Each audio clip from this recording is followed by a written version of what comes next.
were we? Where were we? That time now, oh no, dear, yeah. Of course. DJ for the beat. Yes. On the mic, yo. And it's in the mono. Dear sir, Jacopo, Emma, Kojo, an eternal life, ungifted with heaven. Kojo, dear, about be yet, as I see it wrong. Sempo, why boni be, and I will be any more when Yamine who Kukoma sem. Yame, every why many hearts are what touching. Any lives are Kojo, and you might change in your dear. And when people say, "I galaxy for your bomb, your mama, baby, your dog was a coach to group, a galaxy for you." On the floor, Palmetto. Baby, your dog was a coach to group, Mama, into group. No, then brought to you nothing. Minye ya mintu you, me mayo. Se mi shemwani. Se mi shemwani. Breaking it down as a Chinese say. Ah? Enyom die. Me no nama. Put me two verse me bisasa. Ada nipa no also say ni. Aye. I want no person say. Person say galamsi. I question to club. Are you running away from the reality? No, are you running away from the reality? Every parliament. Say galamsi for nyum no. Se mi shemweni mama shemwe minye ya mintu you me mayo se mi shemweni that's what you gonna say offer shemweni offer me feel brutal say we are interpreter of songs Franco I'm a fan personal we na bi I say o you go but bi I dey there nam no fan personal Ejumani ye I'm a fan personal. Mate. But so hoe ye? Nyame adom me hoe ye. Atefo hoe? Ai me wa fa ba ko friend BB Bandi. Okay. Okwa atebubu a o ye baba wo so wa biem. E wa atebubu. Yes, o mo he na. Okay. Yenche o mu nyina. Na ene menim so hini unim na. Na dodo na friend FIFA. Now he's a sports journalist. But he said we hini kese okọ adwuma ko a. Okay. Nana Akwasi Akon the second. Yeah. A pesemeka hini of adwuma ko tradition. Adwuma ko traditional area. Yes. A pesemeka. Yeah. Okay. Or some country was watch. And that's the baby. Yeah, you so e man happy birthday. Mama nchana na. Ese Yankopon hira e de man na se nyame na onka. Yes. Na omwa no. Touch me that year there. What that year? Oh, I slept. Sorry, come Kataka crady, but it's Saudi no transfer, no be so transfer. It's empire. It's a mousya de men canary. It's a name not with now can more and so a condition. Rubra from Nene and Antenante. Can't move say. Okay. Well, Franco, the voice of the morning. Now MPP and also Kwame Asumadu as almost candidate. Edema Kotia by election because one. Na report about say Asumadu one chief executive officer Edema Owuo Mining Company. According to party, that decision was made after extensive stakeholder consultation, during which a proposal to hold primaries were overwhelmingly rejected in favor of a consensus approach. And it's addressing journalists in Parliament on Monday, July 28th. Eastern Regional NPP Chairman Jeff Kunadu Ado explained the process that led to the selection. We commissioned research. People went into the constituency and gathered all the names of individuals who had expressed interest. After assessing the report on who the most suitable candidate could be, the party found that Kwame Asumadu Solomon had emerged as the clear choice for the people. In the same MPP before, as you know, Kwame Asumadu Onko non-go contest on the ticket of the New Patriotic Party. I know an NPP to be a democratic party whereby they are going for a by-election. By-election, I feel and think that you should allow the people to also express their opinion. If you look at the contest between Amase and if you look at that kind of contest, it was very close. Ope baby bakwa there's clear fascinating division. What ayakwatia. Mekaidru baby. Obashan is one ano kwana ni sami okudi nkomo.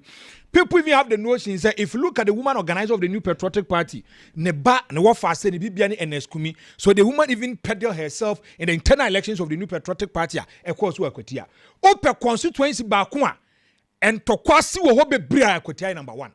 Akwatia, when it comes to internal elections, camp ne fashions a one offer. You have no idea. In a way company, Ubajadi say votes no more 2 no.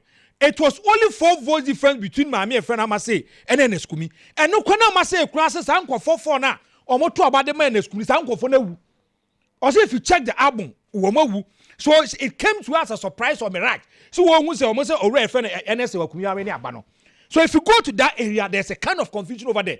But what led to the process of the Koyi Sapapai? Extensive. The Eastern Regional. Extensive. The Eastern Regional Chairman. Extensive. No. I know the NPP to be a democratic party. Allow the delegates to decide. Democracy is not about certain consensus. Yes, it's also democratic. I get it. But if you look at, you are looking for a candidate to wrestle power against an NDC. Whereby that election course so ewa Kwetiano counting up Wakaye ewa Tasano police station. Of Arakai. Tasano police station any collation. Yewie ye no NS kumini MP no di ye no. Ideally only I've heard say we a compromise candidate party for the say he's the best for them now because obviously yes sa camp no say the work no yes I'm a saying call for yes Papaya nyame fa the crazy we or ne call for enti anybody from any camp bia no danger and into the party felt okay then there should be a compromise candidate factions in your bia who say or how and until we go in a quiet side and whether it is a good exercise for them I can't say and the meeting can maybe I can tell you I prefer say the NPP goes to internal primary go for election, let the masses decide whether we have camp or fashion, let them decide who to lead us. They say we want someone to lead our political decks. No, I say I say could you need camp be honest and he should be no. Let's sit down. Let's consultation. Let's break it down. Allow them to exercise their right. Allow them to exercise their right. Part of exercising your right as well. I say, but it's not always about elections. That is my candid opinion. Okay, Mate. Enough of that subject. Remember, so permanent for years about Betwasona, Yako, Yenim. Now, there's this story. Nipa Bese Dunum, Ashero Wamunkwa. About 15 members of the Savior Church of Ghana have been reported dead following a tragic accident on the Achedie stretch of the Kumasi Accra Highway on Monday, which was yesterday, July 28th. The incident, which occurred around 2:30 p.m., involved a collision between a vehicle carrying the church members and a fuel tanker coming from the opposite direction. Preliminary reports suggest that the victims were returning to Obogu in the Asante Achim South municipality after attending their church annual meeting in the eastern region. And there was someone SCA and that screen is one. Nipa 15 and Anra. Crying. I mean, when you showed me the pictures, I want to see AJ. The woman said, "Your basa na asoro for mo a Free Savior Church of Ghana, omutim na enumu ena ye kire say accident discosi wo atwede stretch wo Kumasi Accra Highway eso na ye benya mu nkyeremu ye pa de a yenko na otani yaya menenu ye ni nkomo kakra e wo ha ne ye hwe yaya ma je ye na minia na wo ye na mi atum me ho de say ahoma de pam brazia no ahoma de pam brazia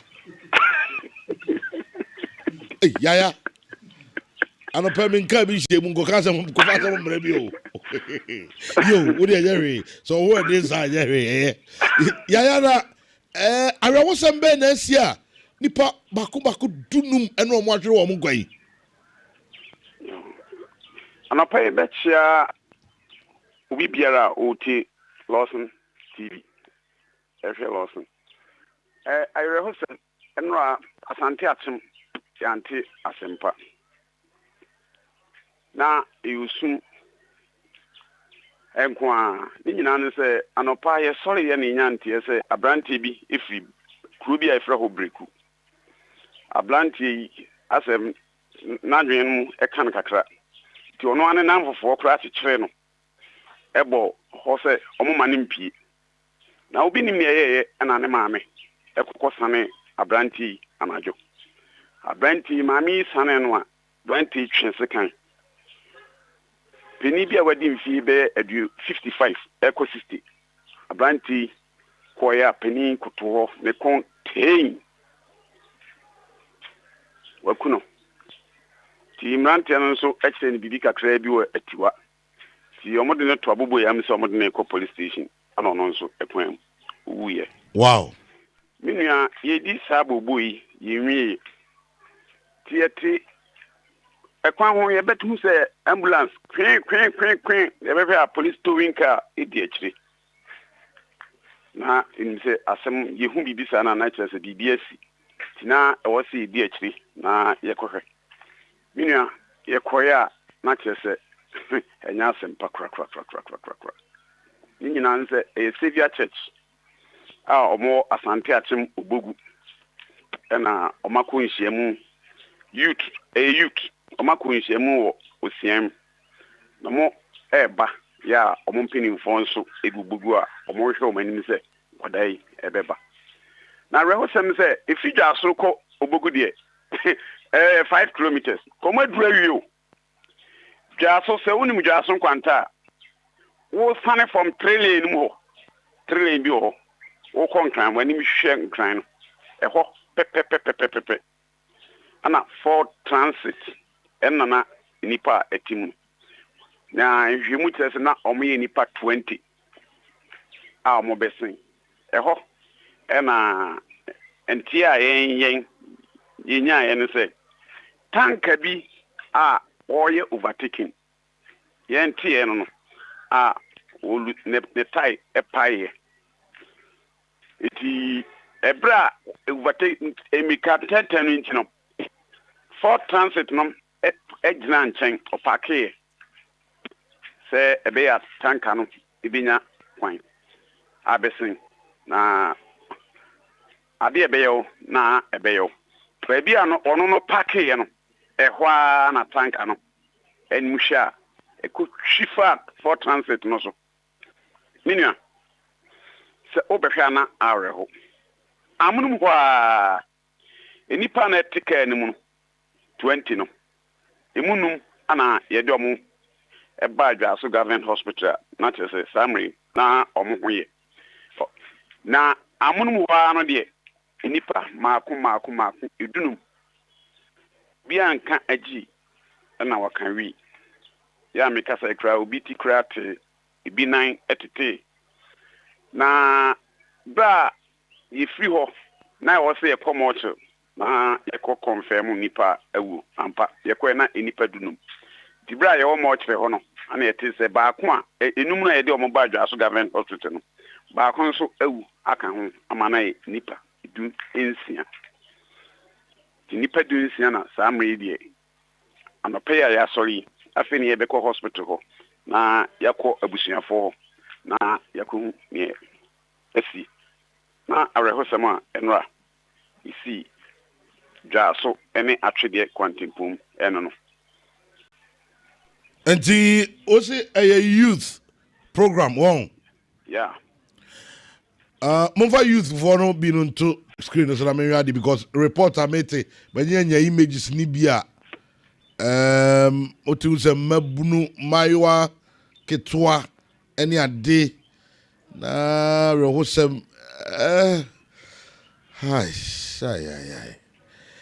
otani mi hu ba bi kra de me nka bi ompo say they say abusiafo ni ade oni bi no makasa samri die afena me aya adoma ade atwen ye beko abusuafo me ba abayo ya odaso yi abayo a oruzo ahwere ne nkwa oka ho bi wo mo anu wo mote wo mo hwe television no ene Facebook na afa YouTube ni ade no ha branti akwadai oruzo ka ho bi omo nyina ye members a na ewo bas no bi abayo ya wa shekete niema yi ni ade no ono so ka ho bi ye amam for that na winia arehosema ewom kura no se utieti enra na me ekwa sabi nipa baako ne ma miensa etimi wubo mu enra no a obi babi mami baako de wa peni a me nyi se sa me de wotwa wo ne ma mienu owo mienu kwada no mienu nyina eka ho bi di enra minua na esewani ese o kan se bi ma mienu fo wum na miensa fo nso ede ewum efunukro ema ti tese nyame amamu a afi ne yebekọ abusuafie ho yebekọ kurum ho na yakọhwe ye asi ye we de omun kafra na ewoni bi yade ba we ya na bakofo bi a wawo ne mawie na ne mamienu nyina ma ye ko youth fellowship ade aba da ye ko aba obeti ane se oba na wu eno anu no hey mi na kasafidie so ede afutuo ama nananam ate akunya so sabia ho no ensi obi eda ho minua be 2 years ni kabi nya nkwanhia bi ho ma driver no hye drebe wo hye drebe ena be bia che kumase eko enkran be bia accident esipa eye bia ho ya tese obi adwen ho a onti ase che mbio nsema na obi e kan se o se nananam sorry che nkwan ni bio o se hemfa de jaso nkwanta ekosi atwede jaso trailer mu ho ana nsuo no mu sane no what say jaso nkwanta kakra bi no trailer bi ho no mo nsuo bi da ho so mi free kumase na eba jaso nkwanta wo mi nifa me boa sa eti metra na me komani mu anakwa na esa miensa sa yes enti sabia ho no wo sane no ho ye nsuo ana nsuo no nso no obisa police for they will tell you o meka tell you say bia accident esi efi kumase ekosi nkran pa sabia ho enti pedifo ka amanfo enra pa ye no ni obi akan say wo se nananam ebra so se nananam sorry na omutimi ekoyi apa bi o because ni esisi ho no ya de a papa men kan ha mani eni na otwe mienu a accident ensi sabia ho ebi anso ebesi ho bia no so no emfa asempa ena eba di kakra menso betimi aka eno no ya me da se zara o kan yenyina na ya hweyie na eseye nti nyame nsha wa no pay sounds otani ya na yete nka a de report no ebre ye no era wosem nipa 1 2 3 4 15 na kwanhia nipa aduonu monfa picture no kwada no picture no tututu mame na nipa aduonu 20 era na ete bus no a young girl kwada ya fe no wasi so sebi wanko yakora small boy wanko se o disco dance bi ne mom sorry nyame adwuma ena akwada yi koye hwe nice handsome boy, very handsome boy, very abayuwe Franco memo abayuwe offer na ohwe nkwada enti sei hwe pa se wo ma na umma miensa ene wawo mo hwe mayo ankito yi umma miensa o ene wawo mo na nkwada yi wamo ti nyame na ase so wo sum nyame na wo tukwa kwa nyame dwuma aba na kwanhia si na nkwada miensa nka ba ko mpo ntra se mawo miɛnsa no nyinaa nsi agye ɔmo nyinaa wu baakofoɔ ma ɔmo nyinaa awu I cannot feel the pain that you're feeling, no. But I'm just trying to say, can you put myself into your shoe? Even to me, and I cannot. I won't understand you, but the kind of pain that you go through, ye will be a fem.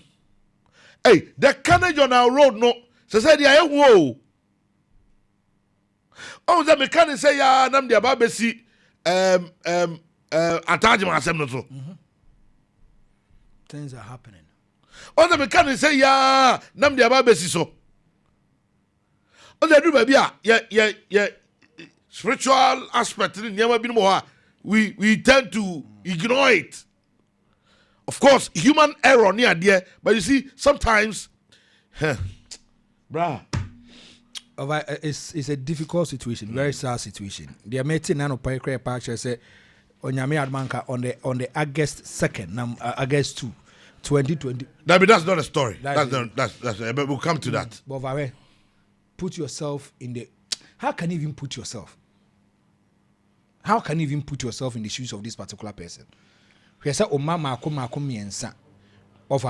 are you going to feel? Say you wake up. When you call your phone so.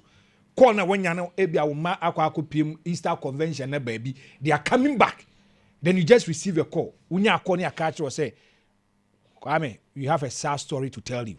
The air catcher on say, well, ma'am, you know, and I said me and son. Or Montiasi beam. Hi, no. Hi, me say, me papa nyam we de biana meka. I just took death as a normal thing. Offer on the 10th of February 2017. I didn't hit him in one. And I'm a catch him say, Jag, a way yemfa niagro. Yemfa and for her. If you look at 2025, attachment the spiritual aspect about the data, it doesn't speak well at all. Offer data na about rose, whoa, air cost no offer. It doesn't speak well. Where in 2024, from the month of January to June. Now, if you look at road crashes offer, now it's 6,653 in 2024. In 2025, as of June, 7,289. Offer the figures I'm catch on 7,289. When it comes to vehicle involved in crashes, in 2024, that same period, no, 11,283. Another no, so the engine 50 improved in film. Offer the year 12,354. Deaths in 2024, 1,237. Deaths in 2025, where my yoma film, now 1,504. Injuries in 2024, 7,561. Injuries in 2025, 8,300. Now there's a 21.6% increment, Jesus Christ, offer 21.6% increment of road accidents from the month of January equal to the month of June 2025. The figures are not depreciating. Figures and the data, it is not depreciating. The figures and the data, they are just jumping. Of a 21.6%, it's not an easy thing to joke about it. Well, if you go to UN, now read your mama say, Adia Bakwa air cause a lot of accident to Ghana. 1, fatigue. 2, speeding. 3, lack of education. Well, Obajadi say, Obed Messia drivers Makuma 10. Momu road signals. I far way so 9 of them will fail. Drivers, both private, both commercial. Momu na kwa say see na business offer. See you took out to say we all see enko 50. We all see sharp care for hano. Sign for drivers bra. Na for mujina ho. Na biso mo say sa road sign we e kire den. Ni point me explain it. And it is a serious thing, we should not joke with it. Offer 15 people. 15 oh. 1, 2, 3, 15 lives. We've lost them. That the politicians will also help us. And offer Accra Kumasi road. Don't mean yana. Hey, offer. Kwame Tanko. Unya koba it's what dia fio. Kwame Tanko me nam so mi suro pa ba ko Kumasi Accra road. Unya koba it's what dia fe. And today be ameka. Amount for who was so that stretch a lot of accident is happening. And in painful meaning empirical research be say maybe these are the kind of problems that was where of her. Now whether ye kwa kray. Sabi nya bia oka na ye bia ka papa mu odu a. Look at the kind of problems people are going through. Ope kwa ba kwa so fe hu. Kwa nya papa e tan a Kumasi Accra Road, go and check. Potholes and war was so, road markings, hey. And if you look at car, it means say, now you do baby, or you say, baby, a highway, near side of speed ramps, or look at this kind of thing that we are going through. And of our the figures are not encouraging. Figures now, urban, the figures they are appreciating. The figures are going on a tougher speed. We should not joke about it. Because we said the normally see call for if there is an increment of 21.6% of death, if you look at 2025, vehicles involved in road accident in Kwano from the month of January, equal to the month of June, 12,354. It is more than a constituency. Constituency will nipa by 10,000, nipa by 11,000. We are talking about road accident. We are talking about death. And then, obibu so ni catch what we Kumasi kwa Accra nipa ni timi na. Nipa ni yamba seno because the bia no sa kwan accident si wo so. Ofa hwe o hwe kwan e faswa. Now start a group baby amount for careless driving, over speeding, and it's no money now a cause for worry. And to mesre and paying for minimum how they are going to do it. Say bia ofasi e kwa Accra baby ho 2 lanes ni 3 lanes when nama and then me nyabi nkosi Accra ho. So what are we staying there? Then net wo say ya na ban abako ni ade kra na nyom priority after Kufo no. I get you. Ana me hu say nanado ebeye bie. Well, I'm penny mama so by our promise. So no so baby we wait and see. Said the besi akọ. Na ni nyina mu no ya se yenya hwe ye kakra nso. Sometimes kwa no. Be careful. Akwa ni ye no. Akwa ni ye no. Yes. Edu ba bi so dia na ayasa ye hu. Over speeding. Yes. I get you. Na asia kwa ye hu. I get you offer. Enti ye sre kwa ni de said ye you were to I coin am higher by a man. A boy is the best. A boy, I want uncle in your head on collusion. Head on collusion. Dabby. But say your best are single lady. The slightest will be crowd dodgy port. Oh, offer. Utia some more kanya. Nippon Musaka neba and what pack on pass him. Offer we are seeing, we are seeing. Yeah. Utia, I'll say from that stretch of Rico Mufio Hornas will be on one and no bear 5 minutes. Yeah. Or from me, I did back when we are saying. Obit Mikas or Qua Crow Coba. Obit Mikas or Quat Tag Jansi here and no accident. And of a sudden, I want to go to our name. Oh, I know. Minimum be on Maso Mufia Bakumasi. Or Madu Tag Police Station here. Tag Police Station here. Okay, Martin Franco. Kintampo. Report a free Kintampo nano penso. Eba, it has since yesterday. Yes. That since Enra. Yes. Due to an accident.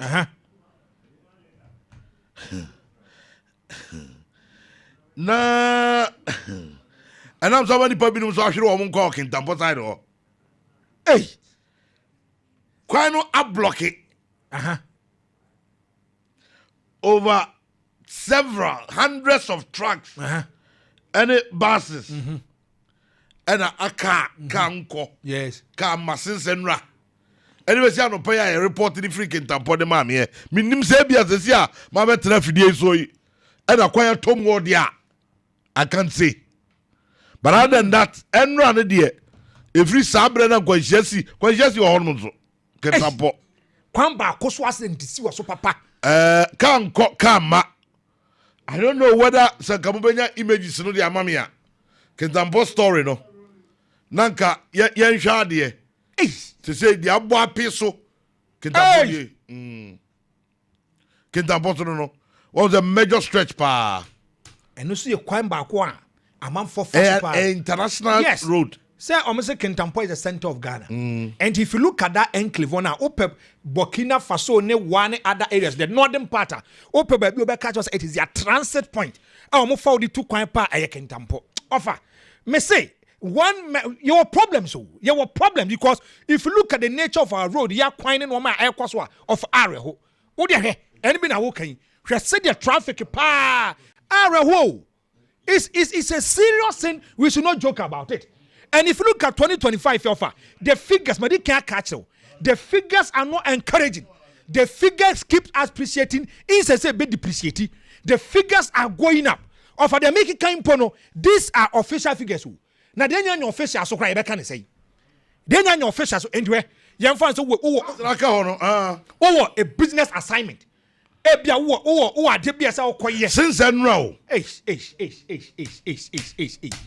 offer and you was serious ade bia sa okoye just for that kintam that's the road now block it come where one end no omu ni sa cars na accident is na block. I don't know the nature of the accident. Yes, I want to know.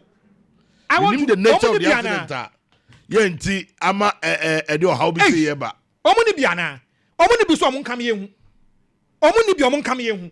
So mo obi so mo nkam ye hu because of over video ya wu ya kyerɛ me ya ebia obi betima debate 2 days kra no nkoi obi betima debate 2 days no nkoi. That stretch is a busy stretch. It's economical stretch.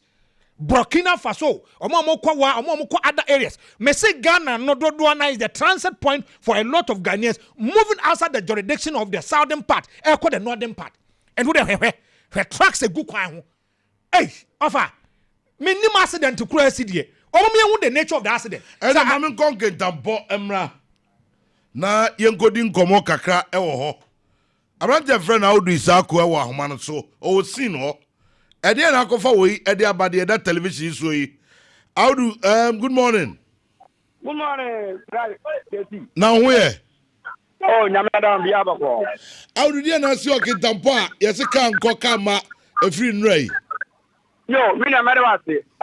Daniel sanin ende da me no akasai. Ni na se ka bia ono free tema. Wafa nnade. Aha B5 for enoma. Odi ko 3 months if you want. Na chase bra wo ba no odu kingdom almighty waterfall. Ana osha ni break tipa mu. Beye duba ko anajo. Ano ana odi be fa kuom di babato working tampo no fa no. Odi na richim was sornase. Na ebra wo sornase bi pono. Ana chase kan oti esanye. Eti sanye na ana chase driver no. Wadare kano etu form aya secretary no.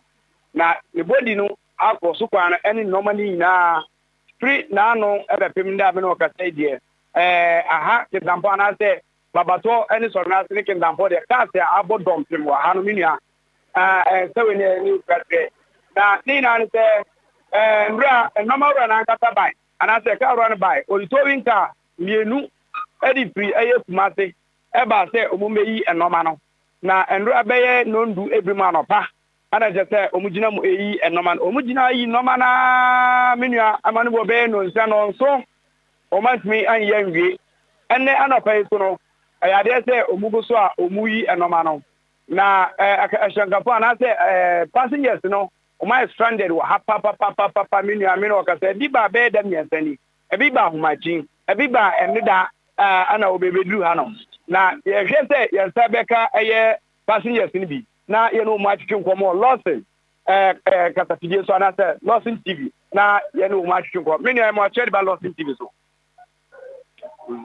bibia bako de okay tambe na wo we do ha how much no be do ha 5 around 5 no be do ha okay me da say na me hwe say the medical car no say the ha asia boma no 24 ha ana soldier 4 ha aha fire service sponsor ha just say penifoni na security service ni na migration for now ha just say mubo ban ahwe say obi enkwankwan no maboni da na to mudere ndere car so ha na over funny na car no mu na ya reso mu na park funny na just say double park nkwana just say o ma yo han ma just say kwana kete car bi nko car bi mba entiminia to bi sa kentampo eye babato sornase people no so no na just said yeah effort e wa ha no mo how do that just still I want to clear road no sana tepepepe me enti enne san be ka ho a na yentimi anwia say obi adi be 4 days working tampo no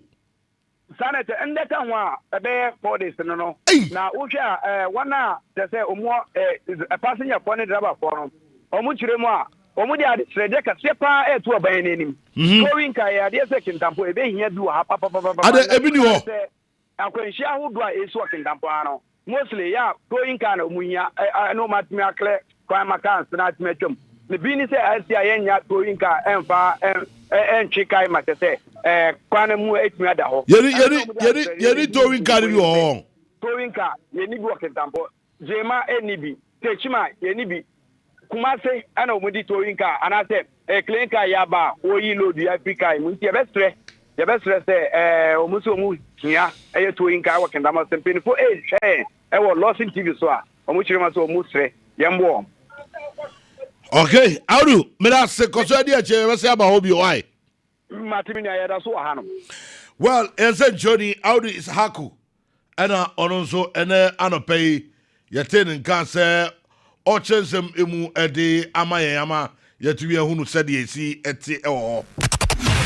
Brighten your morning with your morning man. Every morning. Kwame Tanko, KT. Lawson FM 96.3. Ghana Sisay. Okay, enti sesi arawo semwa eno so honum no. Meraho me nta meraho. Adentia. Woni Isaka kasaro say omoba Kumase na befa towing car meboa. Aye. Now obi a ohwe me ngogo ade wi. The distance from Kumase to Kintampo 199 kilometers. 3 hours 45 minutes. Just so you should car papa na de dru. We just a speed charge there. Thank you.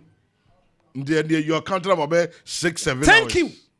Now, if you look at Kintampo a municipal, Techiman a metropolis meboa. Yeah. It's a regional capital. I love that word from you. Kuno is regional capital. The regional capital. Regional police command. They cannot even boast. So I'm car accident is say me ba kwa yika de free kwam. Offer a metropolis. The nyama no we no kwan na car na chemu za no. Offer nyama no we no. Wait I am regional capital. The distance from Techiman Airport Kintampo and what? Let's even take it with 45 minutes or 1 hour. It's not iron rocks. Aye, iron rocks, but heavy metals. Yes. Minim na de crow. Now, can minia to kwam close to 4 days. Over chasam no 4 days. Come. Are you not surprised? It doesn't call for worry. A nation called a country called Ghana. Bunu East regional capital from Techima Airport Kintampo and now a new 1 hour. The whole of Bunu East, geometry and the just say, Omuni machine been from Terosi Kaidana, regional capital, Jesus Christ. And it's some say just a Bakumasa be Pekania. No, what kind of nation are we building? No, for my Benny say a country called Ghana. Offer the Biao and we were the mine and Cassan 1 Yabuta de Biabesu. I have a yare. No, our leaders, the reason why we vote for them. Offer the Biao to me for her over now. Now we should say our leaders. Who first one, the first one. It calls for worry and painful. Because if you look at this particular stretcher, so Obi to quaint you. Obi kwa broche, obi kwa business ayi and by nipan nyane photo. Yesi ka minia to kwam.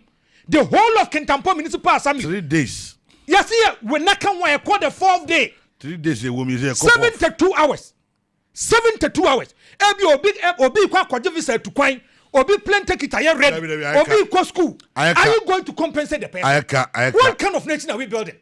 Where ayeka so it be to obi a o. Offer. Ebia na wo tifie tie ana wo hwen. And it is because ebia unkoduru kwano so nka wo Kintampo atwamu akọ ebia yi akọ ya de otomas aba. Yes. Ena nka akọ sise na wuntumi nko. No wadi a day, wadi 2 days, wadi 3 days o ha. Nka obe kekema se ye What you say? Ebia wanya adwuma bi wotamale ho yese bra interview. And what to free Kumase na Accra. What kwakodi 4 days for kwan so you feel the pains. That be come say the truth is a better pill. But and hate you take it to be a normal thing. Hey, me say Ghanaian politicians say we dey nyankopon fa. I am yaw. Say a whole municipal assembly, the whole of Bunu East. Forget about the municipal assembly. Regional capital. Jesus Christ. Regional fire command. Capital. Regional fire command. Regional police. Regional whatever name them. Regional. Ni na ye machine. Se kan mini to kwan mu a ye betimi proactively ye yi kan dia free kwan. Miraculous country. Nyame na ne yeti o. I love your word. Nyame do hu yamobo. Na de yeti. Nyame na hwe ohwa. Sa nyama binu mu a ayi de kan o say enti ga o se hurricane afia se wa asi Ghana. Ngewere. Masa ankaji se nipa wu twane go kroma. Enti nyame hwe a the you know. Oh, and so we bro yes. Of me. And grow. Of me. Oh, and so we have bro. A pepperoni to tobre. God grab go bukra so talk grab kura. Me manzo to just 1 hour. Na mo ho kire mo. Na me ko mamo hurricane na mo. Hurricane Katrina ni hurricane ayina. This is nipa pewu amu. Hurricane ya se wa. Offer. Mesre our politicians to also think about welfare. Omo bi ho kakra offer. The reason why we voted for them is to make sure they have to think about our welfare. Me I say Franco and but maybe the mention of ayaw. And maybe Edro. But my found another sad story inside Tuesday, where Black Tuesday Wednesday. Another sad story. And I'm the man nano pay from the CWO Eastern region and Kraiko. Yes. Omoko Baka. Nipa Dunumu ye. From the Akwesi, I was a see on Kentampo. Na man for that Kentampo Krumbe 4 days and next come 4 days. Me sign the another sad story about kwa piuso. Na facha me nye boapa ye. And yet your friend is saying how do we call it? And yet say a pet na me pet.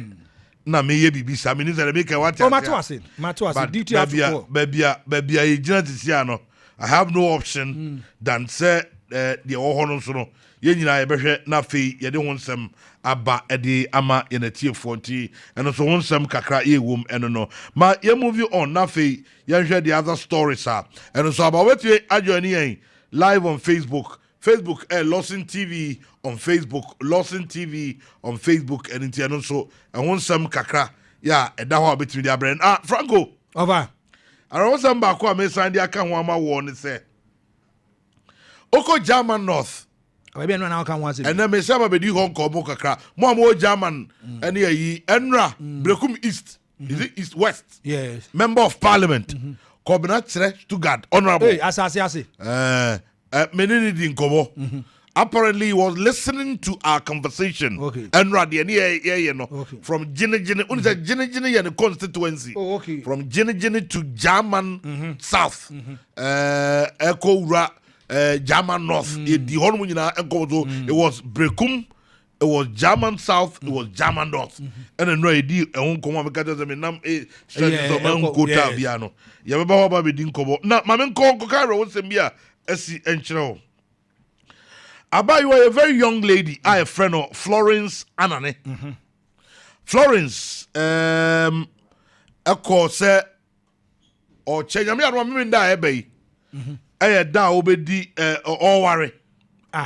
Yes, August 2nd. Yes, Miminda Ebe. Abaya or that screen sweet or worry. Na Diada so number 2, number 1, Diada so area ho. Or honor. Na wako or coach the cards. Card be the down. Franco. I was some say Abayo in the process of so coach the card no. Wakoyan Quaisia. I'm a national nkwa. Hey, tie me gayo. Na dia asem so kura ne na no pa wonsma. Nyame ya adomo a enya positive kura. Nyame ya adomo a memenda. Abayo ya oda screen so yi wo ware. Sabi wanya ne mfempade, wanya ne ho kani, wanya bema osi ne suban ye enti sabre yo wo ba fie wo be wado. Enti abayo de ani je ne ahopopo. A ono nsuso enam ne feyo a eyo sa wade ye ni monyam hyenti wono nso enam e che ne cards se Kwame mu mejame o na me ndai me ware abrampa mu mejame na ode the cards ne nam no wo che wanya nkwanhia wahwere ne nkwa ka no bo no pau ba bia no na ye di nkomo ye ai na hey, Obisi Kwame, yesterday, same accident happened in Sampa. Okay, claiming the lives of 2 siblings and 1 in critical condition, all from the same parent. The sad side is one of the lady who died. Asama na mekeya, ni wedding memenda. Nti accident today see wo Sampa no. Ena o che me mu se nipa mienu ena twere wo nkwa. nipa miɛnsa na yɛ apparently involved a baako ɛwɔ critical condition or hospital na mienu nso yɛ adeɛ a ɔmo ɛtwere wɔn nkwa baako ɛne abayewa yi a meka n'asɛm sisi yi a ɔda screen so yi yanka memenda a ɛbɛ yi ɛna ɔware Franco ɛyɛ awerɛhosɛm over when I heard the story yeah you feel sad you feel sad and I can say no mudi nko uti am for message from the bro from that English omo person omo che say kwana enye papa ene no ma 81 there are a lot of compounded problems over there they are going through problems and their leaders as a yomo as a shemfa omo and no me kai say woni MP ba ko yidi nkomo yi sampa MP no kasa na parliament have messi no the offer it doesn't come in. See, I'm funny, so say, and I come tanko so that be also a common morning so there be the here no resource, no. There are some performing pen and nano pens who say, yeah, good quota or quine so. They don't care about the kind of debate that you are doing in parliament. They don't care about it. And no, mo far quine and no, me no nam, a do baby can wa bre, wa kinds of problem, yananka medda, because quine your papa, would you offer so back kupel? Or be what that be on am quine so, that stretch, just for fast to cover the beer. No for her, I rehosem. Say a young girl and your mere pagan didn't do baby so I walk or quack or worry. No quack chani cars. By no and on a photo, no accident testy. I will hope. Now me say I try to ask questions of her. Our leaders and didn't know to me why cry ya. Or mongs Nientia me concept to me booming crow for where none walking and no walking. Where I broke by 10 years now, quite your mocasa or move over. I tell what me free baby to say breakum. Echo copy or something else one who called tower quanswa. Let me use my word. A recipe for disaster. I tell you.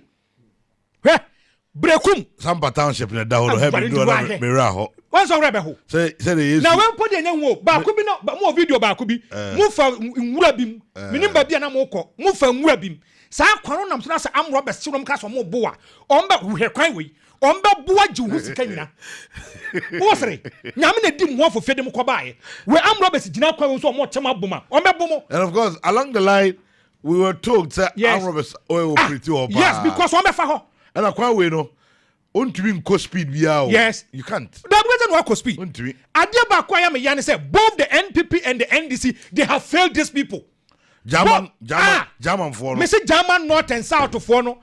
And Kwako Faba mi amuko fa ebesi sampa ya braso one if offer. Their leaders have failed them. Both the NPP and the NDC they have failed them. Where unzo almost a man no budget. Meboa. So ma be kwai we. Me say in 2010, John Evans Ataman Scorpion or Kwame Tanko coin 32.5 million Ghana cedis almost on the bear coin. Was it acha by 2012 no maybe? Or meant me anye. Now the down kwaku for the coffers was by 2022. No maybe every year you kind of budget him so kwan money. Megako faso. What's I? No faso what you year bit we. Apparently unin say you free e bano uza na not take as wenchi water project no. Afibiam kind of budget him. It is almost complete. Aye. Oh no, me see. I know your way. Listen. From the way our finance minister can. Yes. Now I yes I feel no mo be you. I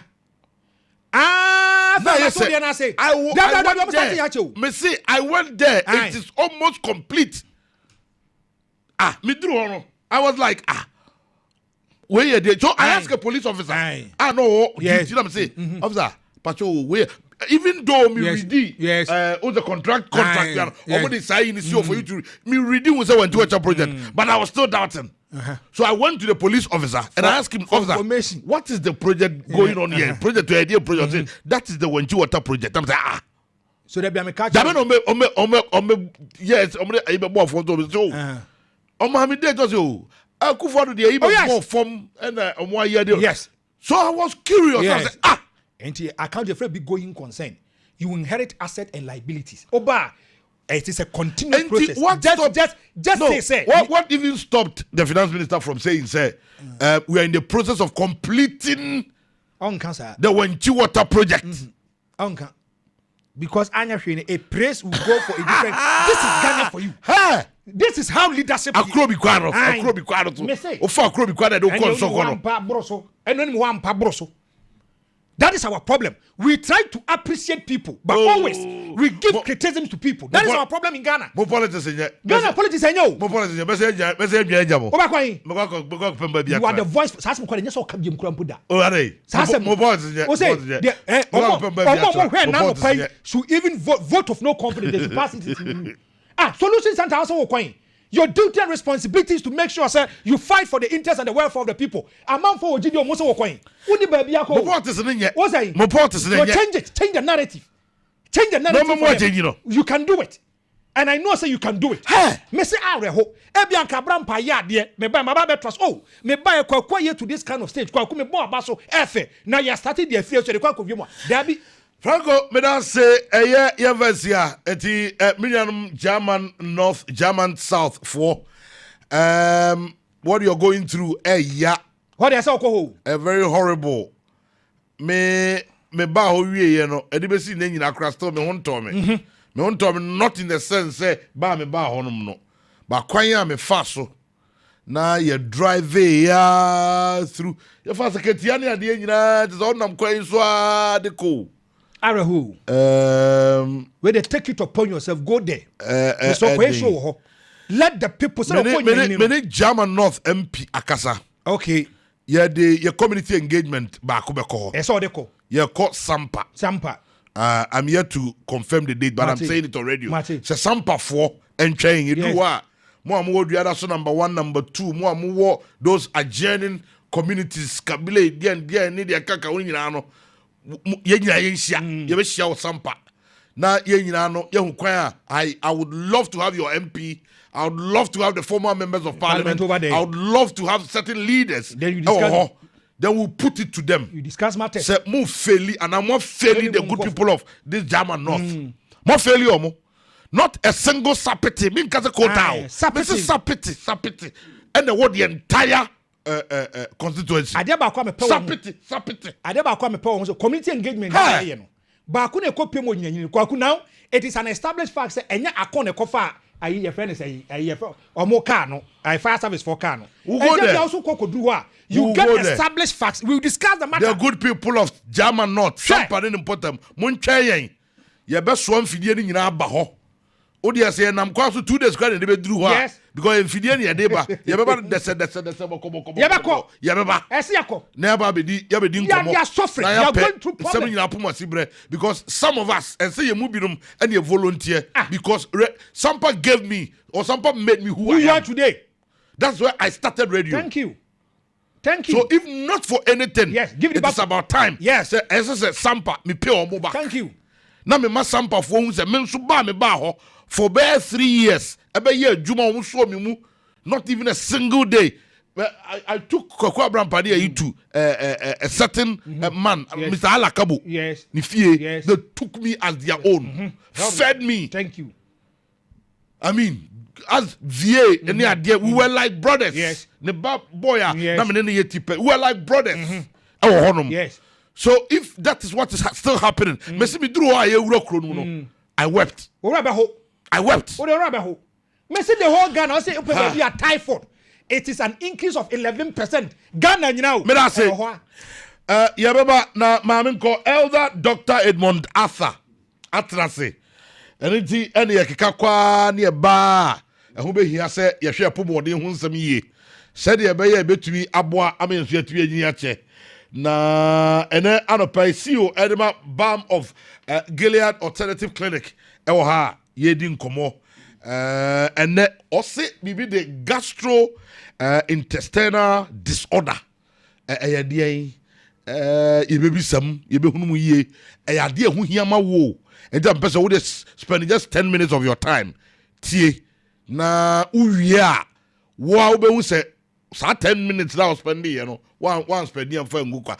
Doc, memo akwaba. Miso patro me demo so pa o. Na wapo mu ye de. Na me hu me mobo me ho ye pa patro na mo so e. Yensu sa o de ache. Ye na me ase. Wanya ni aka tiasefo ho. Yes. Asan ma ahode a buradwe ni tiase so. Yeah. So bi nye ya ho fe. Papa. Ye nim de. Ye sika bi a ye wo. Sa pepe. Kan no kwa de bi an kan count ye kra kan. Dem kra. Di asena de manu. Sa pepe. Na anopai Balm of Gilead. Gomo be ne ye bo afiri ho. Yo, Medasepa, in fact, Nankopon Shamo, me heard the kind of fire now, Masu, Jana Masona, many Japan, in fact, Nami Unshamo, Mubiniache. Amen. Namin Koswama Manyansan in the money production team, Nina. Amen. The chair Funina, Niafunina, na Oba Balm of Gilead Clinica.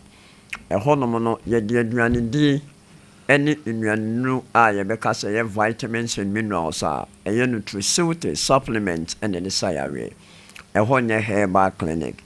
In Toba, a hope and a clinic and Uncle Pandum, Dr. Sakukudaya, a Wagana, a wa abine Aya Sabia, and private hospitals. In fact, more fake cases ever clergy for a soft for any imam, a hot doing traditionalist, every fan call for some monko.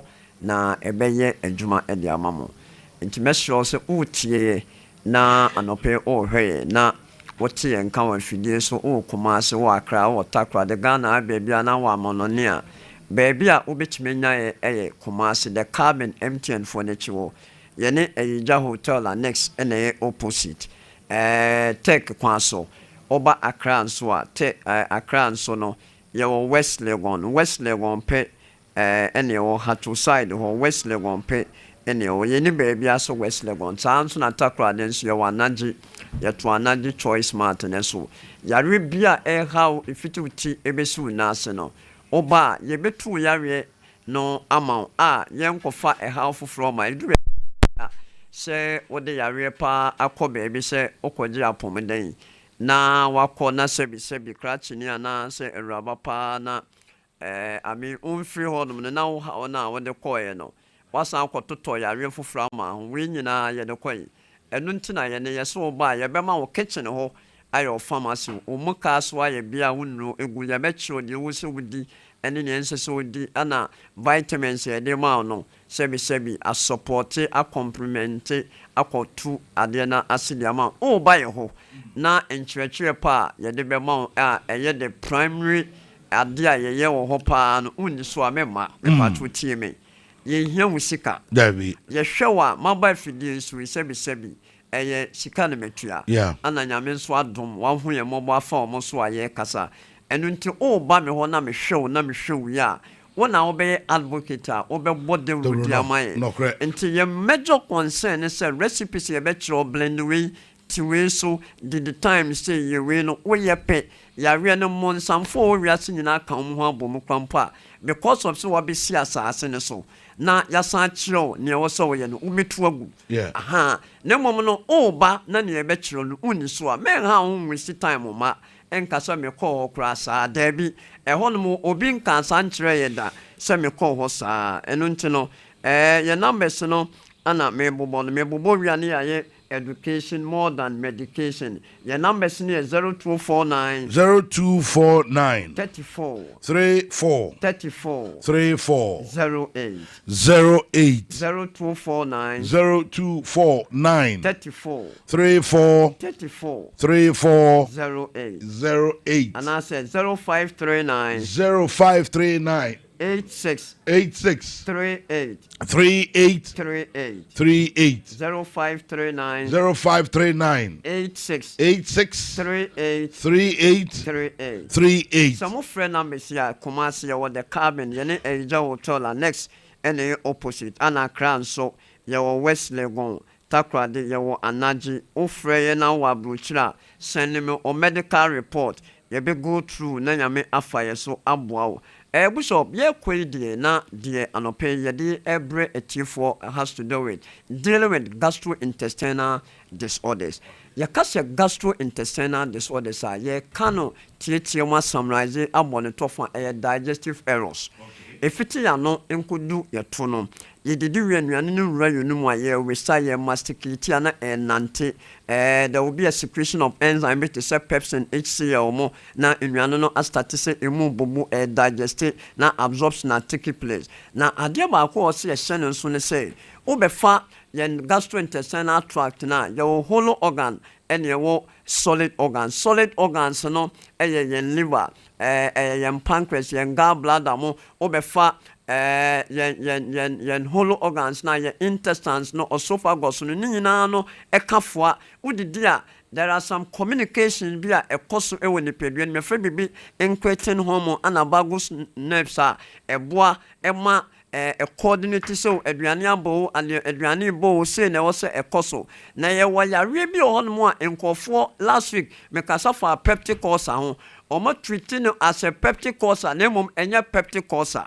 ha yare bi ohonmo a ewo yefunu ni mu a omo treating as peptic ulcer but enye peptic ulcer eye yeflukro eno wasem na anope mepese yehwe na obefa gastrointestinal errors and set challenges na digestive errors one ebi be chronic ebi be acute ebe chronic na chese atena so ache ebe acute na akoba se eba enche na eko sometimes no obon se ebi o wa functional yakase functional obon se doctor no be ne ho so ohwehwe mu ahu adepote pa edeba obeya na enso onhyede nya enyinaso adepote ya eba ebi so onmo a enya functional structural ones no de doctor hwehwe mu with labs say imaging say lab test and also be pick we giant answer we no hwehwe mu obi wan say wababa be hu say adi we na ekoso na ye back gastrointestinal disorders na ye digestive errors na ye hwe functional ones na eba ye funu mu anase wo abdominal cavity na ye nhyede hu adena emu bia ekoso pa ye gas build up obonso bi wa enframa ejina ne yem eno ye functional gastrointestinal disorder enframa ne be gina oyem no de ehu ne se wote ho a wote nipam obehu ne se force ne de chese eyeme nim gwase kase yakura wote nipam pa obehu ne se force boko ne so ne ho abon kankan in fact oya ba ana oya bema emfata okura so anontem obeso anontem ateso aba palm of Gilead clinic obi onso a wotini pem no mu gas build up no o ho no mu a obi won so gun beka say atomic bomb hey serious obi won so gun na from ne eyiba ni na ye gastrointestinal disorders as a result of content o de konipedue mu obi on mu abuso be 3 days and 1 week no njan 9 constipation otiminya serious constipation ni yema tim tese oye no hwia enye constipation pa hey in fact so we yemu timu a a whole lot of issue never utimtimi pile unyenya a whole lot of enema bia e follow eba ya de no to nchen a obi so no mo as one of the functional gastrointestinal disorders no diarrhea or hono na aduane ko ne funu mu ano na ne yemu hwie ni mo hwie san chese odwen ho an chese aduane no wura mu insiro kura keke ekoniemu a na niemu ehwie eno ne functional ones no ene e behwe structural ones na ye wo hemorrhoid koko IBS mo ene other ones e ka ho obi on mo a koko no ebetuma external koko ebe internal koko ebetuma thrombus koko anase prolapse mo oba bishop you be to asiamo me wo bank kesi bi Ghana. That's right. Omo top ye the ring asho omo to omako India akoye surgery nyina me kasa ho bishop me kasa we confident say minipa. Do you know why? Because adia oba ye ho a ye so ano no me can with boldness and confidence. Yes. Any of the structural gastrointestinal disorder be to say koko ya your surgery ya saw ring na bleed na I mean private be na bleed blood ba no obey anemic of course obey anemic omoja beba form Brabham of Gilead Kumasi Accra Takwa de ye best stopping am what you krampa unya to now they are to atnase me pacho ni na some of the structural gastrointestinal disorders your IBS mo and celiac diseases nene diverticulitis mo nyina e wo ho oba ye ho a ye betu asiama because some gastrointestinal disorders e be a lifestyle be one ye wudi e be wa stress a wo fam e be on mo allergy enuane bi wo a enye mawo was say you're working on in the mouth, and it's you I didn't fire by near those diet protocol no swa. You be to us, the last thing you become one empire BOG vinegar. Obet the dinner when a full benefit of Unuana wood in vitamins and minerals na a bayer jumandia. This all the external detoxification. External detoxification, I say. Vinegar no enye dru bubigu nsiemu sokunam onuaba watoso de ne ewomu eniyemafia ekọ ne pedwene mu a ekomonya issue ekomonya yarewa bi te se typhoid ekomonya bi te se foodborne illness ahodo bibre. In fact ebi ye firi ho na odi bi so gu nsiemu na onnom.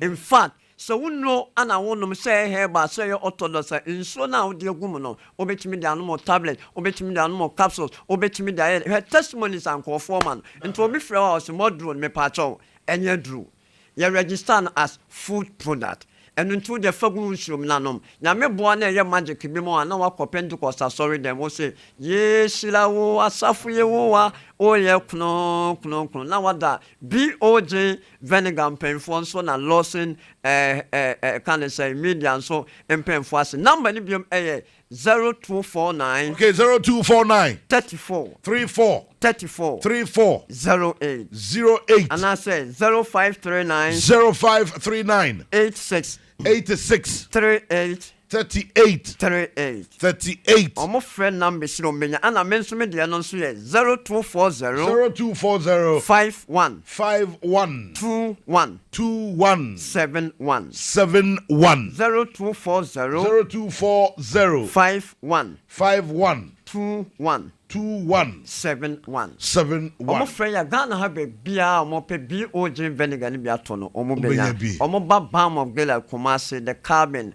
Honswa yewo ho takwade anaji ana Accra so Westland yare bia etitu bia mpato bra ye bitu asiama de ye ntimi nya no ye nka ho asem de ye ntimi nya no so de ye ka ye ha ye ni because ye track records no ho bishop nyami shamo Nyami Ensha also Elder Dr. Edmund Arthur, CEO Balm of Gilead Alternative Clinic, and Anopay gastrointestinal disorder. And idi hu enkomo. I think you have been blessed. Said the no Anopay bia ishia, and I said brother bia ishia. Yenya nipa SIDB ebo entama anono yada doc as papa na yentie ba kumienu na fe yankikanko yenim so ewa hai. Only lost my phone at TF. Remember, good morning, Monique, that my news site. Now, pay match, excellent, so John Dramani, Mamma, and match and this in Pennyfunia. Match, I mean, my boss, really dear bass. Match, Sir Tony General. Miss Rano, yes, he can be a one who be a one. Many of Michamo, and I don't pay. Now, not was way for Abricus. Now, one Ghana for pay for Nagasano. Cannot pay for Nagasano. Omo Yankophobia, Sabio, Omo Uni Pedesano. Sapa, so Junior Pedesano, Paddy, on pay 96.3 and Kolabaku system, me tikwa me to a TV station cry, and then so me. Onya, Oba Abricus way, I said, good work for Norma Casaka, say, President not Abricus or any other.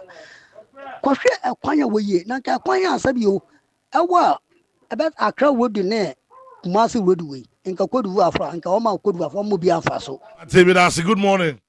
Anapedia ama eraho pa videos awo ya chene sama akoso na ama eraho na de mpesa me kan se ekwan a enye aya okasa mpade bes ne mo mpo mani nkohwe boso me frɛ ho we de ben mo asante roje he ya the whole district ni na wo hu ko tar ba ko kra awo ho ofo mani nkohwe na mo fa community engagement and so afa nkosi o mana so bi and that's it. Okay, Mate, but I also say hello, good morning. Kwado mojo mo shabuni mama fanchi ama the grassroots mayor Kumasi mayor person oboma hone different temple for Kumasi Asante Regional Deputy Secretary Honorable Bacha for Julius Debra Chief of Staff Kwame Tanko Mr. John Damani Mama Fem Oba so Baba Boma Ghana Sam Oba he live in road to no so about captation grand na kufa ne bomia anti of forms kadi no tueni clothing and full allowance, nurses in your tree. All the national insurance arrears in your tree. So, okay, hello, good morning. Good morning. Mama Jane Chams made a banner say, I said, I want to enjoy my new Mayana. Oh, my Baba Transwana, 2 minutes. Let me, you're going to say, you're trouble. Good morning. Tanko, good morning. Oh, good morning. Michelle Bushing phone now on your more. Tanko, I'm a pay me rock. Oh, no man gonna then be a sequel. And me buna woman who radio mokoshi radiator, I can't cotton Rabako ye radiate Juma. Tanko, a radi, one more. The woman Ghana mobo, Ghana penny for mobo. Sabe say ya kwanya ye papa na kwanya kwaya mienu ana double road a enkasa niema we intense but enam suban ni abrabo bone corruption ti abata ya wo hwero mo. Okay, good morning. Kiti, good morning. Your friend has been because everyone answers kwa Kiti ene we any potential recruit to akwan we ye twa koba sa be se 3 years ni I want me afra me anko training tiketi ye slow munka be my na me fo akoni to aka se nyame adoma china Wednesday potential recruit for na ye share wakara 37 ye competition presidency. Matebe Dasi, good morning. Hello KT, good morning. Mr. Mo, ekwan we die mumiem for 1 minute enka Kumewu hospital kwan we na me say sene ekwan we si fa kumu nkofo no ekwan we pa so accident na ade aketi ya yakora ne say ekwan enka yaye kwan na contractor wo kwan no so ede excavators ni ade etwi kwan no so nyina ede cement ni ade nyina eguso ame ya to bibia kama akasenke ede abo ebeguso keti abo na ma meduru Kumewu hospital kwan so da ama ne nsu ato atwene oma we nyina ma. Ate, good morning. Masa me to me you soon in west me voice me hwe u your bana ko register sema omo to me register no miensa no ma ton ama individual boys and getting this coming nipa we a reporter I think that it keeps coming pa we go into that subject room. Good morning. Pacho ma'am, good morning. Pacho me ka se first reswa deja. Pacho ye kwan nye kobe 10 years ni ebro sa kwan wonum no matu anwea. Ate, good morning. Lawson TV ya damase. Enzama mo kan ye hu papa o.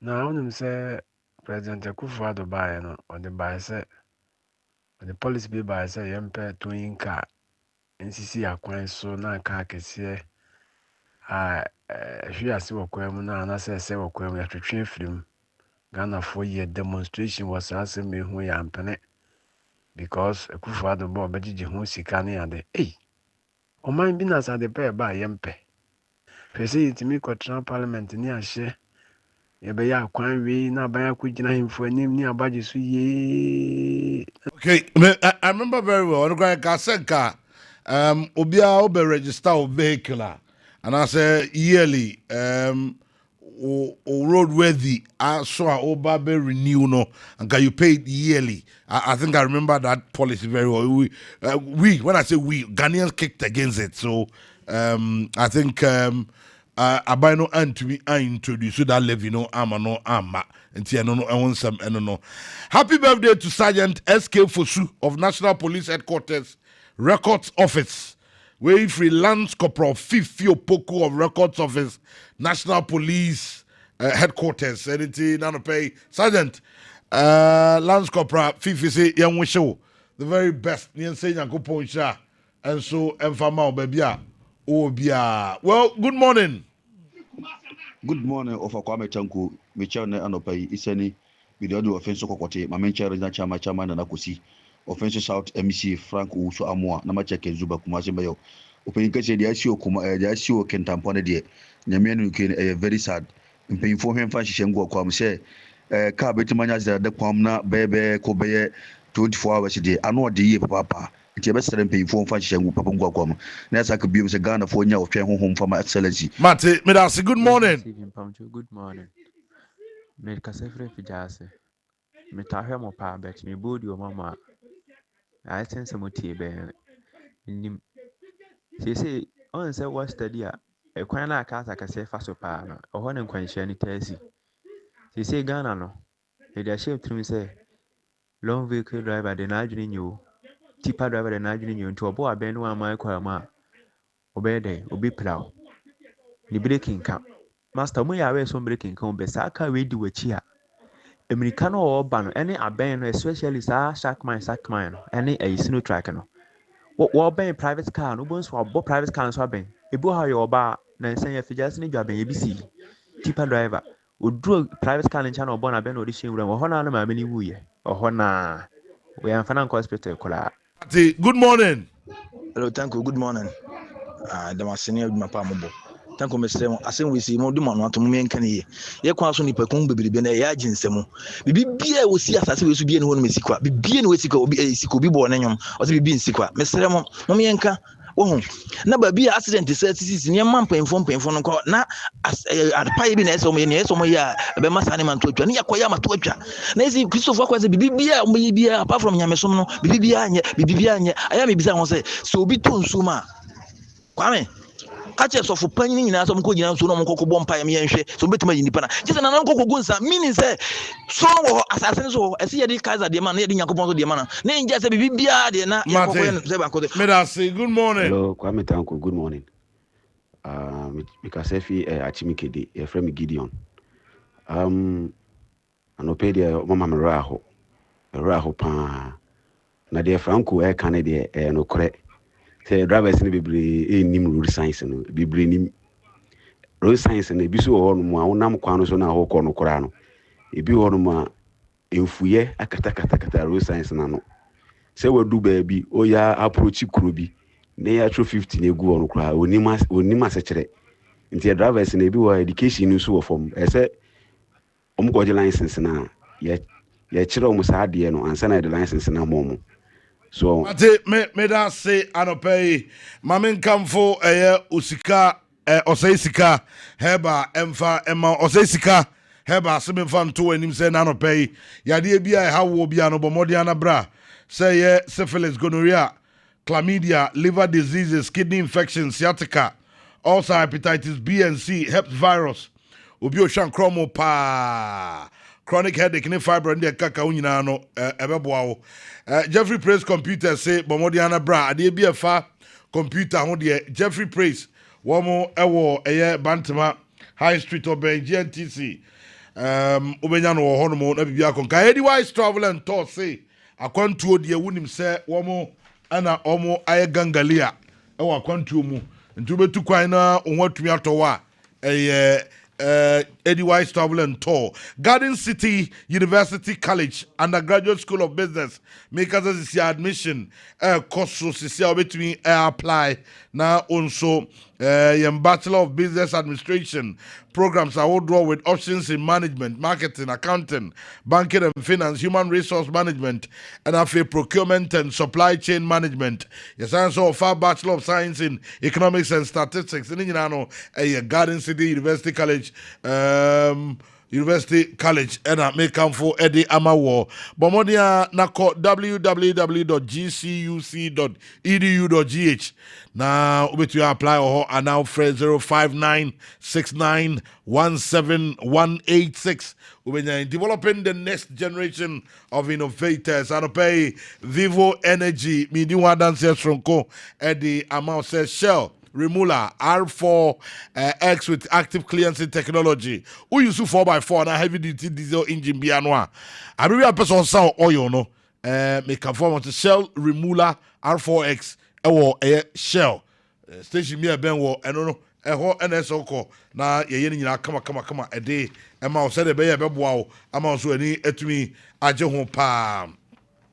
Garden Herbal Industries enye ene omodi nupa Garden Herbal Mixture na ve Garden Herbal Capsules abadwa so sanroi obi anesisi ye ne yapa mrani entoncha koko ne hawo wa emre ewo mpem STD oba obu za wote ya woda wona and have a body pains there there.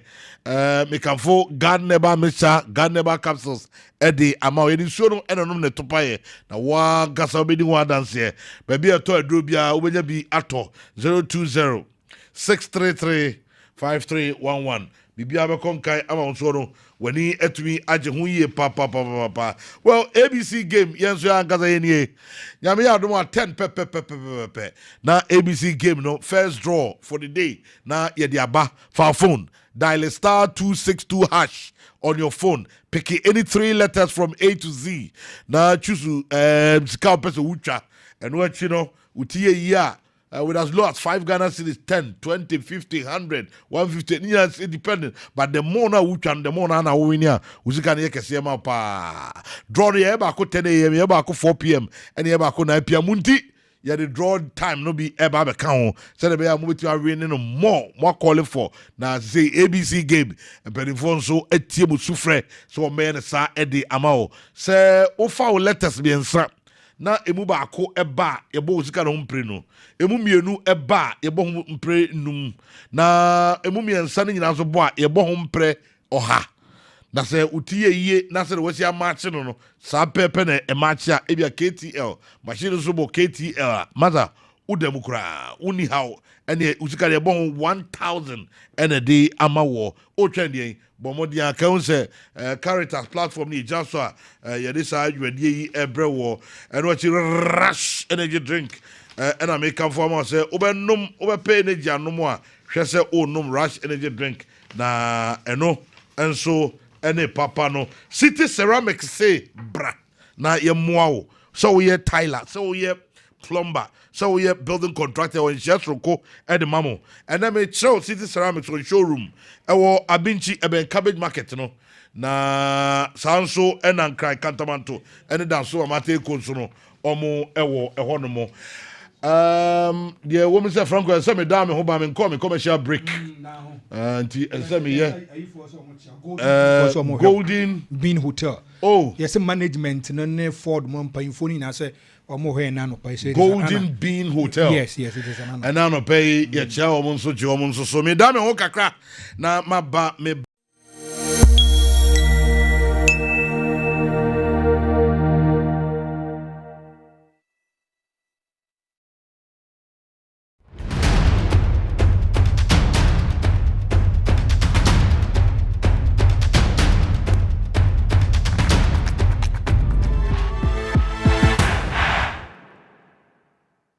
de tewu me wa wodi say na me sa ko fa pani ai kwati adawru mo me yonko kwati na adawru ma enu anwumre wu ye aduane asori wura dem ana me fefe me se adabo no ana kwati ebere meduro eduro de bere me no se Lawson heba Mr. na me sisi me pechi ene me ho na matwetwe me ene me kyese madwonku ene me sei na de na wonka me do futwa so empre ho enya no nko wodi Lawson heba ointment me sisi me kotodwe ni me pechi me ho na me yawo me ntiwa na etwetwe me nyina me no ye de Israel eko me benefit ko mu yawo na ne ha no ono bie no eko na malaria ne de etuase de kude Lawson Herbal Clinic 0242 133 577 hwese wa malaria test ansa na wafa aduro yi enya ma apenfo emma warema wo manofo ene mofra woni mfie dumienu Lawson Herbal Mixture any Lawson ointment who has a diet FDA aje ejwede nkratoi atum oh la la Mr. Original. Sana me nam for nyina efreme. Efise, so with your phones, tablets, a laptop, and my desktop computers I'm using including my televisions are. Nyina ye original. Thanks to Jeffrey Praise Computers. Jeffrey Praise Computers dealing in brand new and home use laptops and desktop computers. Laptop and desktop computers accessories, projectors, network and internet accessories, CCTV cameras and its accessories, flat screen televisions and monitors, original home use phones, iPads, and a tablet ahodoɔ nyinaa ebi wɔ hɔ na nigesem ene se was set ICT lab at the ma institutions ahodo say school, hospital, churches, law firm, media houses, individual homes, any communities nyina. Here ne se mo be get in charge. Yes, so a network and internet installation, CCTV camera installation, projector fixing and installation, Windows update and computer upgrading, accounting software for all businesses, pairs of laptop and desktop computers here. Yet not after sales service, you render away and chain. Your nationwide delivery, baby, will be Fred Jeffrey 0244 026203 and now 0559 378698. Jeffrey Praise Computers, bringing technology to your doorsteps.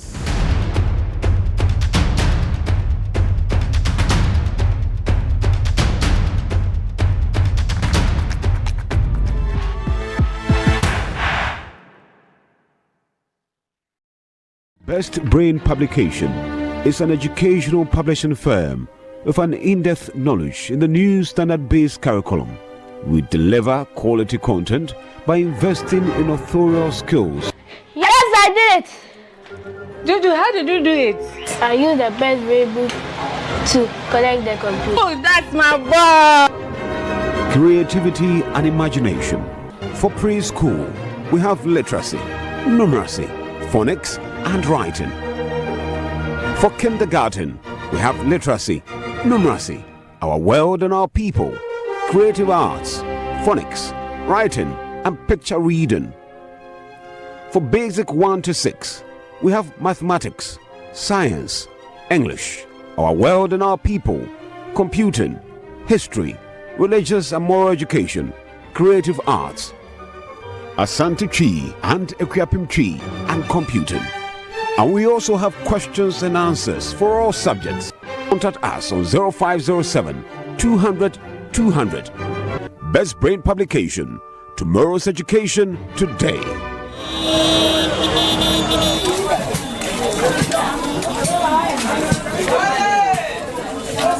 Chikomo yaunti wonti me kwa adwuma no aye adwuma efie jedum menso plus me shama ma ya de ho wo fichi konsisi so na emayi wote yawo e wo fichi kromu obapa no menso plus me sha ebeye yawo na siesio menso plus for my beautiful ladies eya habendro kanya emo oba yi oba obemu obesima open do support to afre 0233 302000 Enya mapemfo nkwada wonya mfie dumienu ni wona wo man nkwada nufu FDA agedwedie nkrato ya to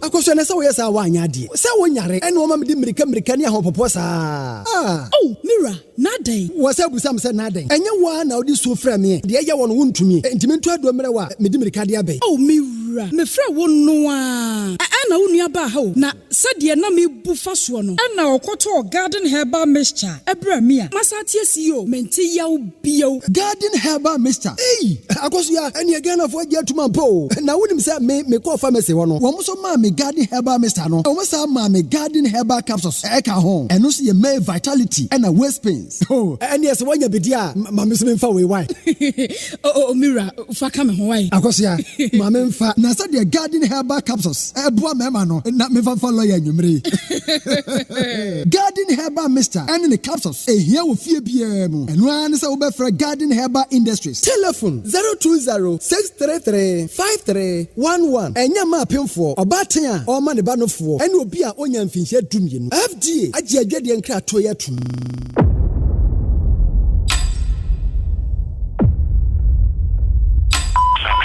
That should be clear.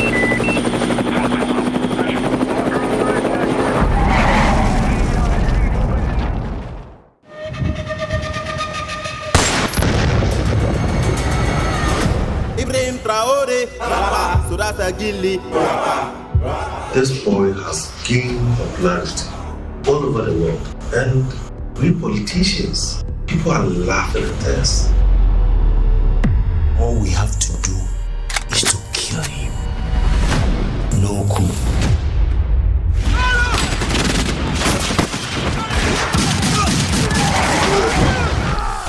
Some unknown people wanted to overthrow my government. I want all France soldiers to leave within 72 hours.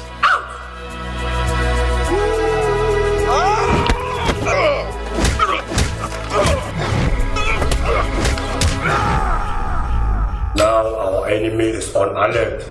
We have to prepare very well.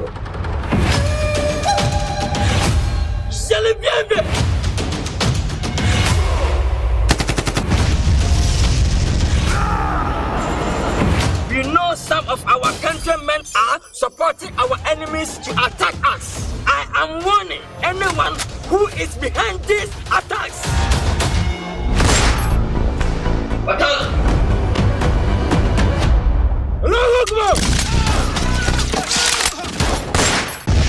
You're too young to risk your life. If it will take my life, I will do.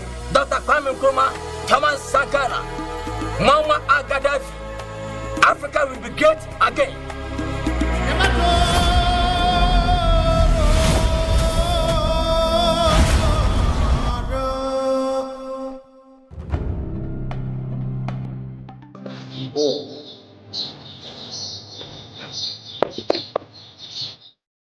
Christy, if you have been allegedly that you are in this room not going to anywhere, what's your problem? But where they are don't you? I've been experiencing severe menstrual cramps and it's prevented me from leaving my room. It pains. Why are you Wait. Your friend Ahumka Heat Patch. Ahumka Heat Patch is powerfully formulated with herbs like ginger and cinnamon. It is safe, natural, and easy to patch. A plaster that melts away any kind of pain, from back pain, knee pain, neck pain, and even menstrual cramps. Ahumka Heat Patch, wow. You see, Ubi Otinsi Biagu, I do them the man who say plaster, and yet plaster. Doctor Sergeant Grimlock, but chili, only be sick danger.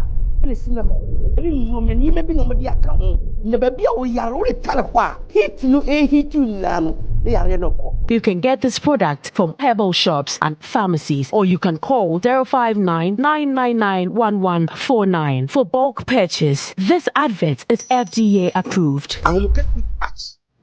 A big market. Hey!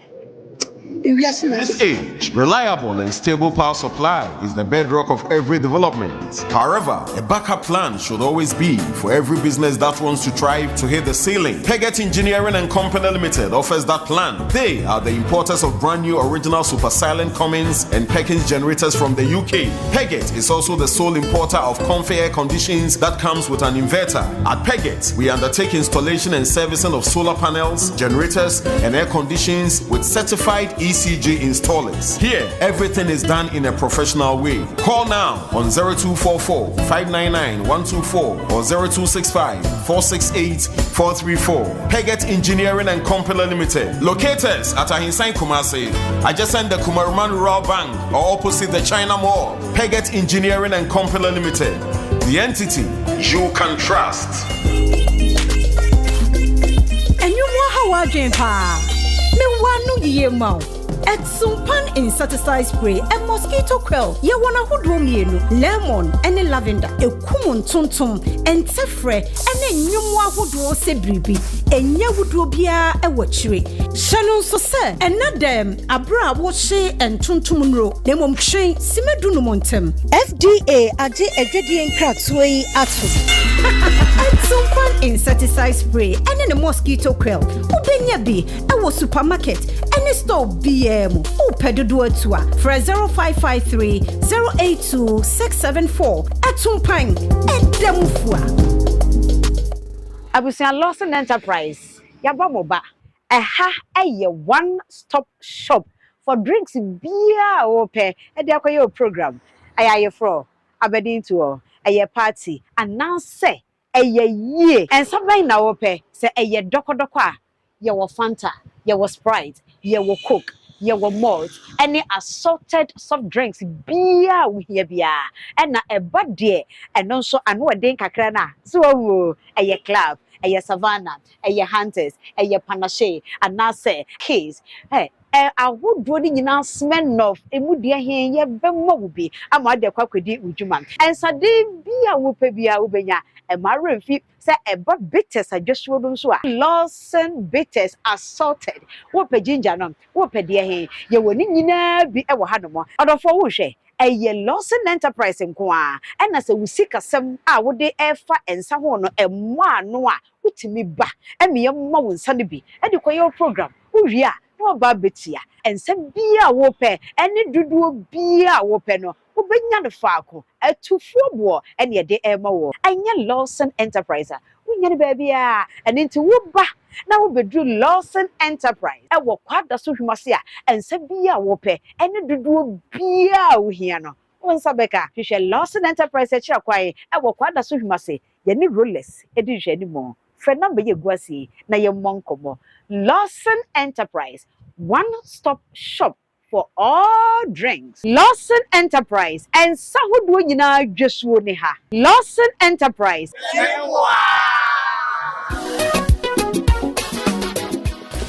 If I shop na me shade your bag. Bra ade eno so biem.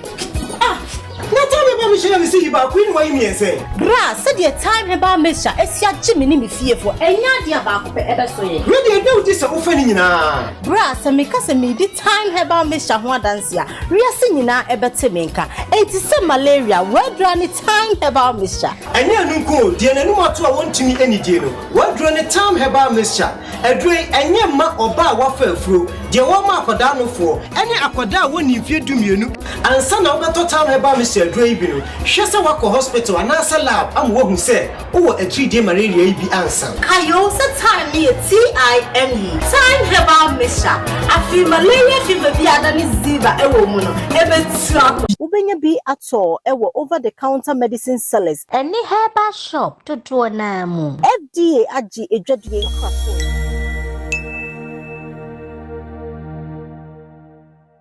It's about security. Na nyina no eye niema esie ewo boko ye di hu nkomo ewo ha eno achi ye ba fie kumase ebe di nkomo chase se ye bisa what is happening broad daylight na ye bo amanfo tuo ene ade meka actual minority crowd press conference omo ye calling it state of insecurity ene ade hunsem enyina ewo ha. The calls on Honorable Muntaka Mubarak, because most especially in the constituency, and as a Woody ACC any day. Now, Oko Honorable Muntaka Mubarak constituency, security no take over, and omoye stop and search, and ye who are near General near search. Na chese ye heard the Nema Echo, and I remember when there with Franco went there yesterday. Now I ask one very simple question: for how long? How long? Sustainability. And now you bet you are sustaining. We say yeah. Sustainability. Can the police? And there were certain military for Krobaba. Yes. They were moving about police. They're not stationed. Can we sustain this? Say yeah, the bit Yakoswana, or there are other measures that we can put in place in other. A lasting one and the well, another pay bedding come away wrong na yabana fee yabi rera other issues are can and then we were a security analyst and a cyber detective. I won't mean na Prince Bio Good or mencheha menino ye dinko best start free boko na ya chef boko Franco so bread. Oh, me masa. Wapijan insa, waman insa so. Nyo pa na me fere wa akofa ba nka me nka bi. But ye be me ya ene baby adru se you know say student e wo dormitory ni ewura in ya ko yi omo apie ni shoot omo dead. Interesting. I mean, something that ye die ni ehwe. But ye wo expertise ba ko e wo ha die. You be rum yako. But me mo akwa ba. Mejumoso. Na apomu ya dear. Okay, now say. Oh, Yankopon Wando. Yankopon Wando. Prince Bayo Good. Alamewa. Yes, sir. Fantastic. Yeah, Castle be a cyber detective. Security analyst, we all know. Cyber detective airwine. A cyber detective will be or policy the cyber, the internet space. Oh, okay. And instead of more physical police, more report to case, no. Cyber detective, no sooner a BBC or the internet space now. Okay. Yes, never should share a coin. Especially on say internet, only background in the daily. Or no be cassa on the other side, only be a wompo. She never hear you can pass Miss on any cassa or your real, on your real, or Fosica, Yakojama. Yes, we are. And you bet me, I can say internet the police for sir. Can I say? Okay. Now, I know, sir, what follow the Boko conflict? For what is the Boko conflict all about? This Boko conflict, and that's some, and starting friend. Yeah. But my tracy all the way to the colonial era. Tama brought from the bar, and once I brought from the bar into Africa. I'm used to the indirect rule to control us. Where I say, on control the fact we lead us so, why for so. So that's where the bond of 1844 came. The fancy consecutive chiefs, because at that time I am for no do control, but all do that part of the country. No, say the one principal didn't have like a leader. They were just living peaceful. They don't have somebody who was like you could channel instructions through them. But the Kusasi does. Yeah, I think so. Yeah, Kusasi does. I don't know. One of them does have a leader. So then, why won't you use it? Because I'm gonna. So the one priest also gave a place. So remember tonight change. He said, "Obashan say my mom Kumasi say oh you mention I'm gonna come and share ya ho wonko Fantini Uta, Monagajansi, Moshi Zongo, they are offering not natives of their can land. I'm about to Sana Okoye. Now, our friend was okay. Sadia, a person man instructions, I am from this chief, so not from other people. To the far, that's okay. For now, a leader, no? Yes. Yeah, person in my instruction, you saw no. To on the instruction, the question is no, mother the other people around. That will be as okay. A professor on PC, on penny per se, they are called mom per se as they say, baba. So they were using it. And son almost many babies. Oh, they be yes, I was saying, you your leader. Maybe any is my fans going from Subian to know. A Kwama almost hand over their independence, and that came to stay. Now, politicians and the choir, and I'm saying first, or call be a group A. It's group A leader. And it's a group B, C, D, B. Miss Matumi leader. You can de land in my group A. To buy a group A, group B. Okay. Yana so. Group A say, there be you. Yana also that. Yana be a fire so. And to buy, yan train, breho, sana quay. And I appear political. To know, Drew her, be as okay, there be when they penny or while answer question. Come there be yes, so now. Mona mumuni in Yana is see Hena Ayaba. And to Yana still in Dimoso. To son of conflict no akwaye enti no unyi no we na never be a yan chwe a chair abakosem o school yan chre e be chre we dresses university na we abakosem mo akosem kan fan start from infantry fan inyi because uko abakosem yan chre enti wo a unyi no so we group A na unyi na group A na kan say ya sase we na yan na de do na group B for e be gi free ensem aban we ba so na be gi free ensem. So when you do maybe the same do small to me. Sadia, most is me na moi. They say I'm better so about chrome, Mr. Sorry kwaje, non so asora kwaje. Na we so continue echo eba. Cause ya nchre abakosem to bia sorry a watching about na se na otunu for. Say eba.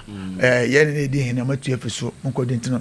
Sana boko de na e ba bedru bebi edru. Okay. Yes. Na atwaswa is it that a political will need? Is it that and to what a bully so of which probably young calling for help from other areas, whether it's ECOWAS, whether it's so on my boy any resolving conflict, no. And now saying Yani empese ubi bese ebia de bi so the business. Once the biamoka we say if you keep doing the same thing over and over again, you not get different results. Yeah. Senakwe. Osha, I didn't see you come back, you imposing sanctions, deploy military, the same thing. Now, maybe blaming the politicians and the judiciary. Okay. The recent one, Sparky conflict, I was like, let's come back started last year. Why? Because one of the chiefs, normally, embargo to so not to come into the land, and they wanted to turn so. The chief came to Kumasi High Court, and a certain court overturn or what rule out the warrants, and a chief in what was Boko. Okay, what do we see? And no, now up to date. Sparky up to date.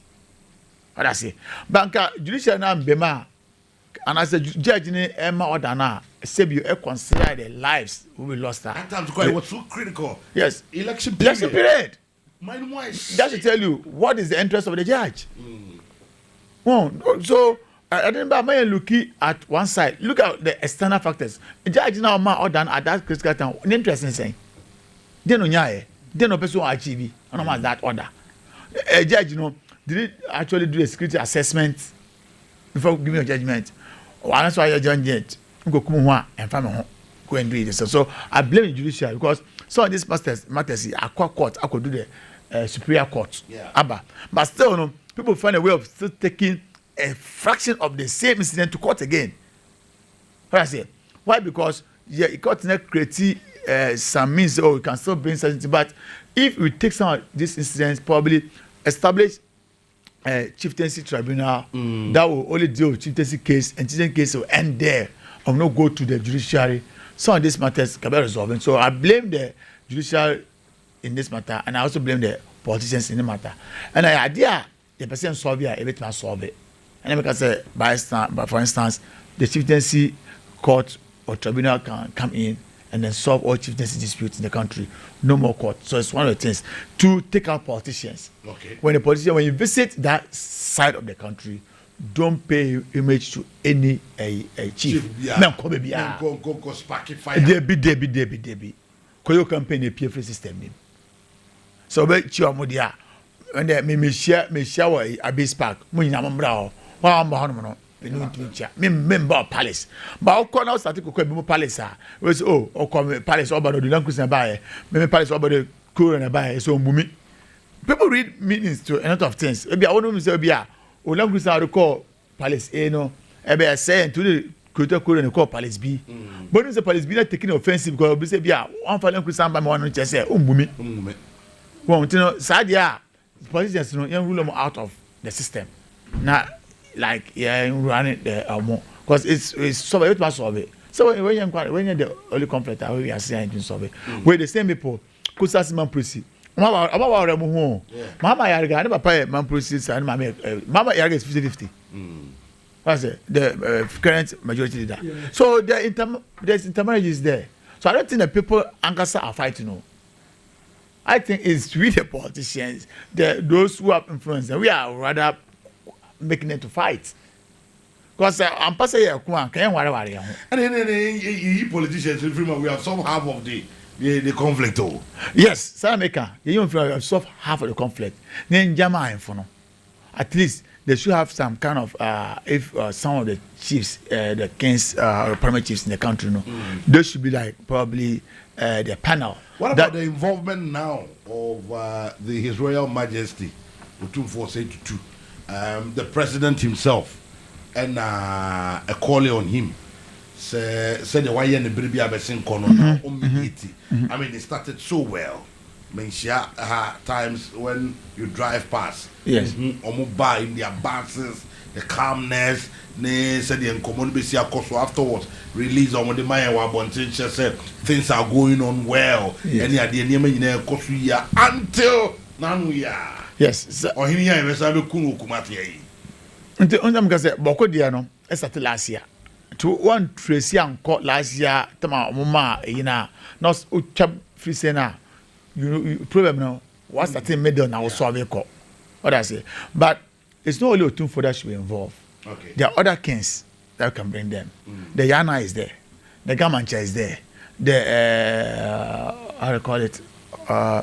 Eastern region. I think those are some powerful chiefs there. So bring all the powerful chiefs to go after there. Bring all of them together. Say, Mombra, come in, because this is dialogue, this is negotiation. Continue. If you don't bring them back, all the time, we center on only one particular chief now. Oh man, more work.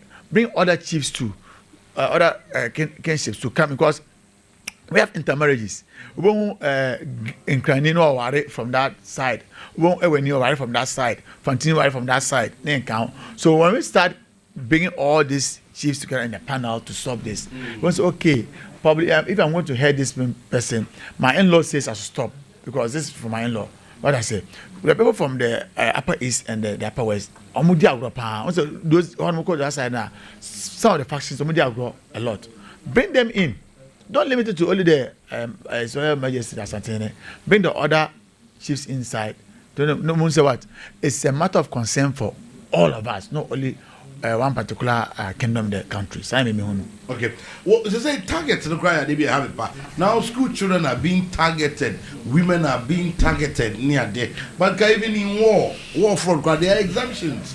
And near there, you graduate. Sometimes they are left alone. But here, you they walk into campuses near Kwakocha, the dormitory, near Naba, before Akrameka Jack paying near Kuno.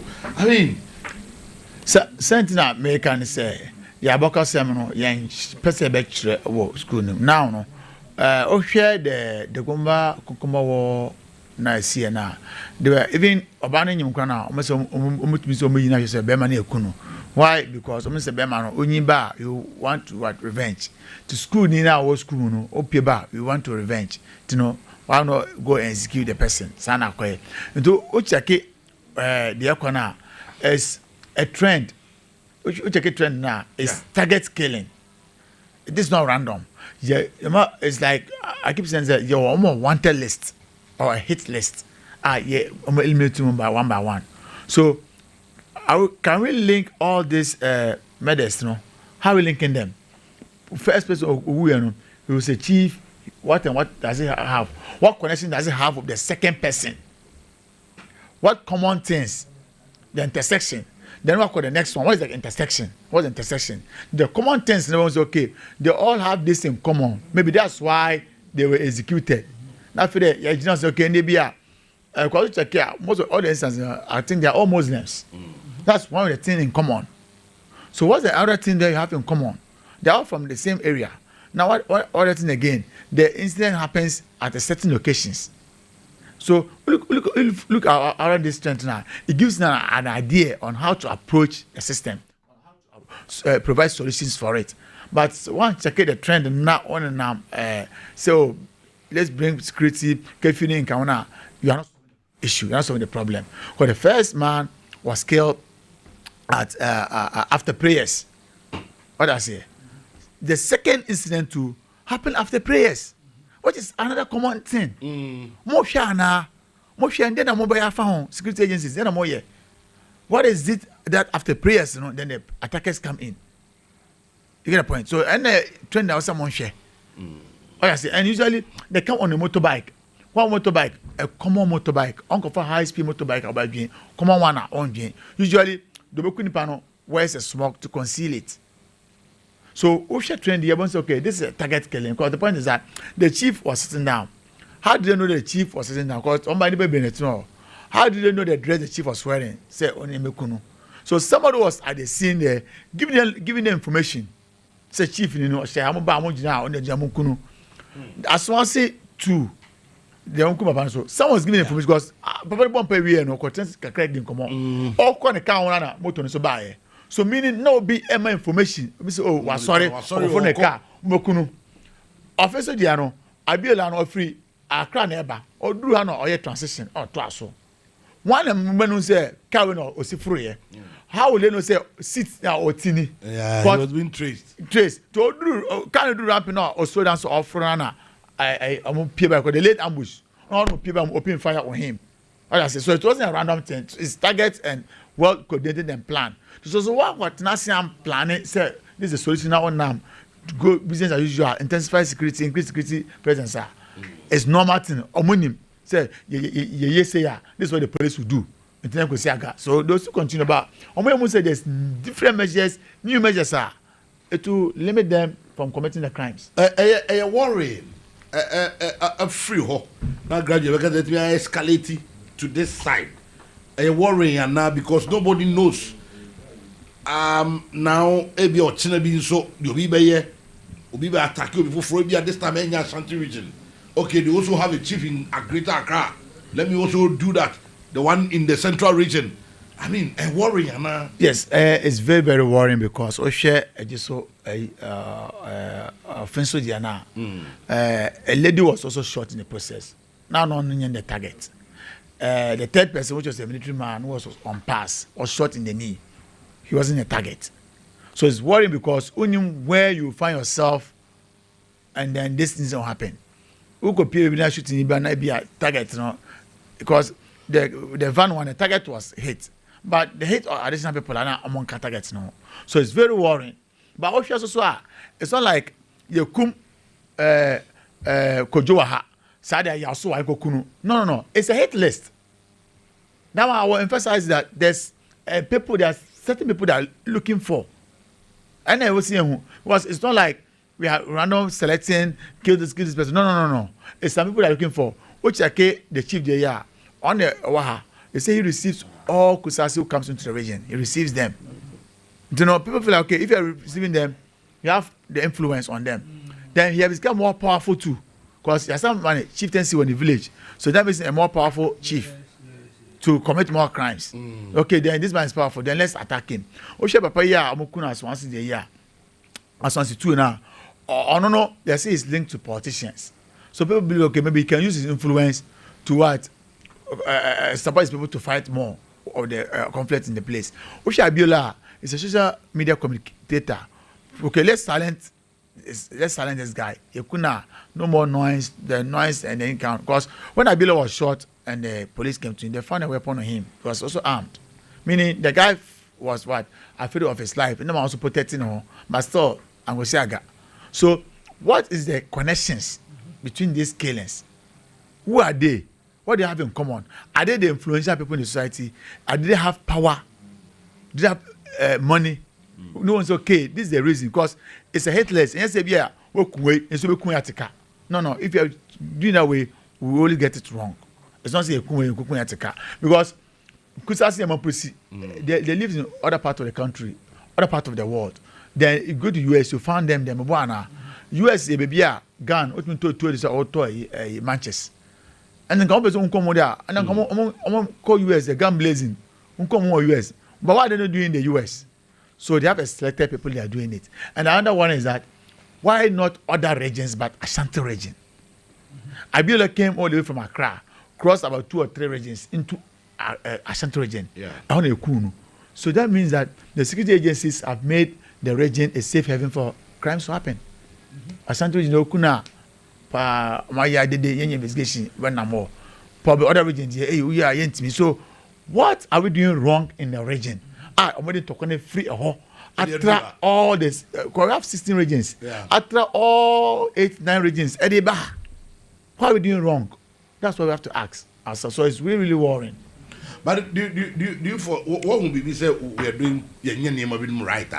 Oh yes, for instance, now me criticize the first measures are the reset the buy, no. Motorbike names. Yes, I criticize it and I feel the almost sano. Because revised one. So the revised one, some of the criticize and the revised one. Let me go to why I criticize the first one. I'm going to revise one by first one. I say no motorbikes permitted after 7. After 7, no, as once 2 happen at 2 p.m. So after 7, no, it didn't work. So all the ban be bar, it shouldn't have a time frame. It should be opened. All limited to a timer. Then the person will okay. If this time, then let me see. Can I commit the crime on the time that is allowed? So what might the criminal have the option to think and be ahead of you? Okay, the second option now where I'll say, no unlicensed bike and then bike without plate. It's wrong because bike without plate is a crime. It's an infraction on the law. And bike without light is an infraction on the law. So why must you bring an order again? So bring an order implies that or suggest that the law enforcement agencies are not enforcing the law. They are weak in enforcing the law. That's why you are bringing a law. Something. That's why you are what emphasizing a law that. Then I was saying, because you more chimoto or without plate because a crime, without light a crime. Then I emphasize it. Then can you say because I was saying police for come enforce him now. Can you cancel young kind number? The third one was okay, but okay, the second one now, the fourth one now. Oh, say no, you're not permitted to wear smoke because the species the smoke normally consider the weapon. Now, no, what limiting the panel? What limit to order to smoke? It's only smoke that can concede a gun no be. With my share a pull back a seat, not a concede. Jalabia, Tadek a sender concede. And to all limit here, okay, or the don't limit it to one particular dress. I say at least make it broad. No one say okay, Senate, but only limited to smoke. Okay, the person will change. I'm not wearing a smoke, but I wear something different. I bet my boy, my concede it to a 20 C or more. Then the last one now, I say security. The presence will be increased in the community. No? That is you restrict your weapon. Measures are also back to fight them. I don't know who disclose your mom. Or by committed crime, it doesn't disclose. Uncle say, "Be a military or the cause or the better caliber the new 20 C." Also, so we got now the old 20 the Mavachuni. No. Because I can what? I did sorry, Anna, your own security presence, baby. Then you take them by surprise. So they will not know your next move. By you communicating your next move to them, you are making them to still go a step ahead of you. Until you don't communicate who move of ensuring security in the region to them. I want a more problem with that. We should have kept this as a security measure. Yes. Nanka within the security cycles.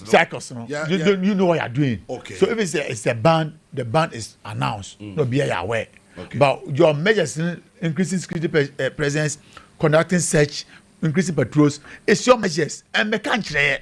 Okay. What many panel what? And weapons okay, say no me and it's change you know. Then you make and you shoot some of these things now I'm say I'm revise one number. Because motor riding no. Bullion riders. Obinefobia. The thing about riding was that no more bullion riding. Wait a motor so I won't men phobia motor nechi. What I say? You check your men phobia. Won't even cut parking motor NC Uncle Bobby 2 and some from motor name. You know how in the president match or check as once two now. I got 8 motors no, it was not sitting well. And what they usually do that all the instances, you know, the fire whilst they are escaping, they continue firing. Can you ride them firing? It's really impossible, especially holding the AK. What I say? So you can't multitask when you're riding alone. And so when you bring a measure that only one person should ride, it will make it difficult for such crime to happen again. Because me Kwame continue, me go pay, me say ride, come. I was saying to na, I want for no say what, me I'm on me chain. It will become very hard for them to do it. To say can me who say bayano. Okay. Now the air cost. Is it sustainable? As one see the, is it sustainable? Is it sustainable? It's a reactive measure being here. Yes, measures I'm putting in place. It's not sustainable because I proposed a certain measure to them. Say some time ago, especially when this Kofubachi was here, COP now. We were the people working for him and the rest. Assembly I want to go back to Assembly near Chinipano. Now I'm from Chassis. It wasn't magic, but we're using a system. We design a method we're going by. So in some of these instances, you know, Mary recommended they should conduct search, vigorous search, and the search, you know, should be aimed at deliberately delaying and frustrating the people. Mm-hmm. When you frustrate and delay them, they will come out with the information. Because you don't have the information, you don't know where the weapons are heading, you don't know who is doing it. But when you start causing somebody, a person probably took a call, maybe you're delaying for 3 hours. Or information be out of my mouth. So yeah, you stop delaying them. Yes. So that's one of the measures I was saying. Searches, because right now, no, what we search and retrieve weapons now, it will in a way reduce the killing. What I say. So then we call it the who say sustainable. And two, the method of investigation. My recommendation say I don't think now. We see the police have a problem that I keep talking about. Because Accra, your director of operations. Yeah. Oko regime here, your director of operations, what I say. Oko, your director finance, which is replicated in other regions. Yeah. But they ain't any director of human resource in other regions. More director general or craft for human resource. Yeah. But about regional level, I been know. Why? That's the point. Marco create homicide unit. Omoti Accra. Ebini region. The same way I'm going to create anti-robbery. Original. More create PID original. The same way homicide unit. So be regional. Because this is homicide cases that the unit you have. The entire make a specialized unit in say once you do one thing for a long time, you gain the experience, you gain the trend, you have the what the way this year this should lead to this because why for a period of time. Long time. But the homicide in what na Accra now maybe see our so say the local investigator so investigate or no be the first time we made a case ni case go be but what's the homicide unit wa or the to say anti-robbery homicide unit wa don't move in don't know how to go about them expert in that field to investigate it and to know sustainability I'm approaching there I don't think it will hold okay I think we are time pressed probably 9:30 and chair sorry na fe ya ma afisem phone so kwan amomo aba and all in all in terms of security are we in a state of insecurity? No, we are not in a state of insecurity because of late murders. Bianca's murder finish started. It's been there with us.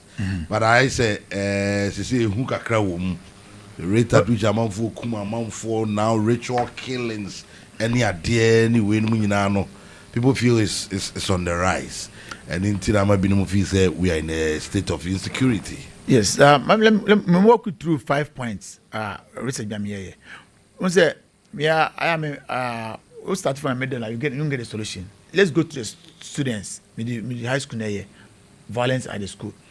September 2024, a final year student oral senior high school in Accra. What did they see here? They want to say kind. Then what decision was taken? Elsewhere, BBC that event can change the entire laws in the country. But see, you to change. November 2024, a student at Susu senior school was attacked the teacher with a knife. And we say aga remember ya Kumasi SDA ya taking measure bia ntino the same to repeat one oboase yeah me wana so I didn't see measures been e take what I say high school na see ya no ke take measure wo September 2024 na e bia nka Suzy dia e boy ni to nka happen ko boase dia nka happen yeah ntino we are not taking BBC we have to come together. Make that when they see, can we change the law to change the whole entire thing so it doesn't repeat itself? I never say Yanka. And so we are not in the state of insecurity. We are not because we require target killings. To be solve this target killings now, it will be solved. Okay. And the Prince Bio Good Penny, you better say no pay. Bro, when you're at the Amae. Yes, we Kumasi for some time now. For some time now. Yes. Then we'll do this again. Yes. All right. We are grateful. All right. Okay. Penny, a security analyst and a cyber detective. And I would say, Menino Edi and Komo Ewoha na Ochensemu Ede Emaye and no. Okay. And inti Yebedasi na me wo last interview I say Yantana. Yeah, sorry, Ako. But Frank, unim lawyer Kingsley Bonsu Chirichie. Lawyer Kingsley Bonsu. Super lawyer. Super lawyer. Lawyer. Bia. Say, as I say, you know. Hey. And it's also so team I was saying. Who's so team? Hey. The voice of the morning. Lawyer, the Ashanti Regional Assistant Secretary. Oh, okay. The Secretary Abidieche was Antimantemua. Very affable. Hey. lawyer AOB or a young or a vibrant or a vociferous or a very bold and I like him. Party for the as one do. Yes. Free. Pro bono. I'm friends say. Pro bono. And some do color school. I know two times no. And no why free why free now you know who ba say omo ntoaba man. Now omo the deputy regional secretary and from the new patriotic party Ashanti regional. I know he's capable. Do I endorse no? I know he's capable. Yes, I know he's capable. The lawyer baby I will be me wish you well. Okay. Nyame onka ho ekono ensuro chiri nyame wakono ko awie nti bibia boko. Well eni nkomo kakra enso ewo ha na fe yemfamra na yanyana yen sorry mfam free and ye dwumadie yi enso Dr. Isaac Jemfi ewo ha anopay doc anopay me ma wache yeah pani gese doc every peske and aba doc yentie we nkomo be na wo boy every peske yo me das pa na ma memfa nchia PC ema adofo no mu nyina am se peske de da no ya ye krado se ibisi ni pedua na me ni pedua no asipi na asanso asita ebasa emaye movement yakoni abasa bibibia ye bia ensikasem etumi eye kama pa ne se ankoba ne sa eya na akoye bibia ho peske yensi o Dr. Imololammo wo hwe kwan a wo faso a ode machines ahodo tembia no ode basane beya ibetumi aye nhwehwemu akọ akiri na after say ya ye nhwehwemu no awie no iwie treatment a wo say yede ma na bibibia ye kama yede ncheche pa kwan so a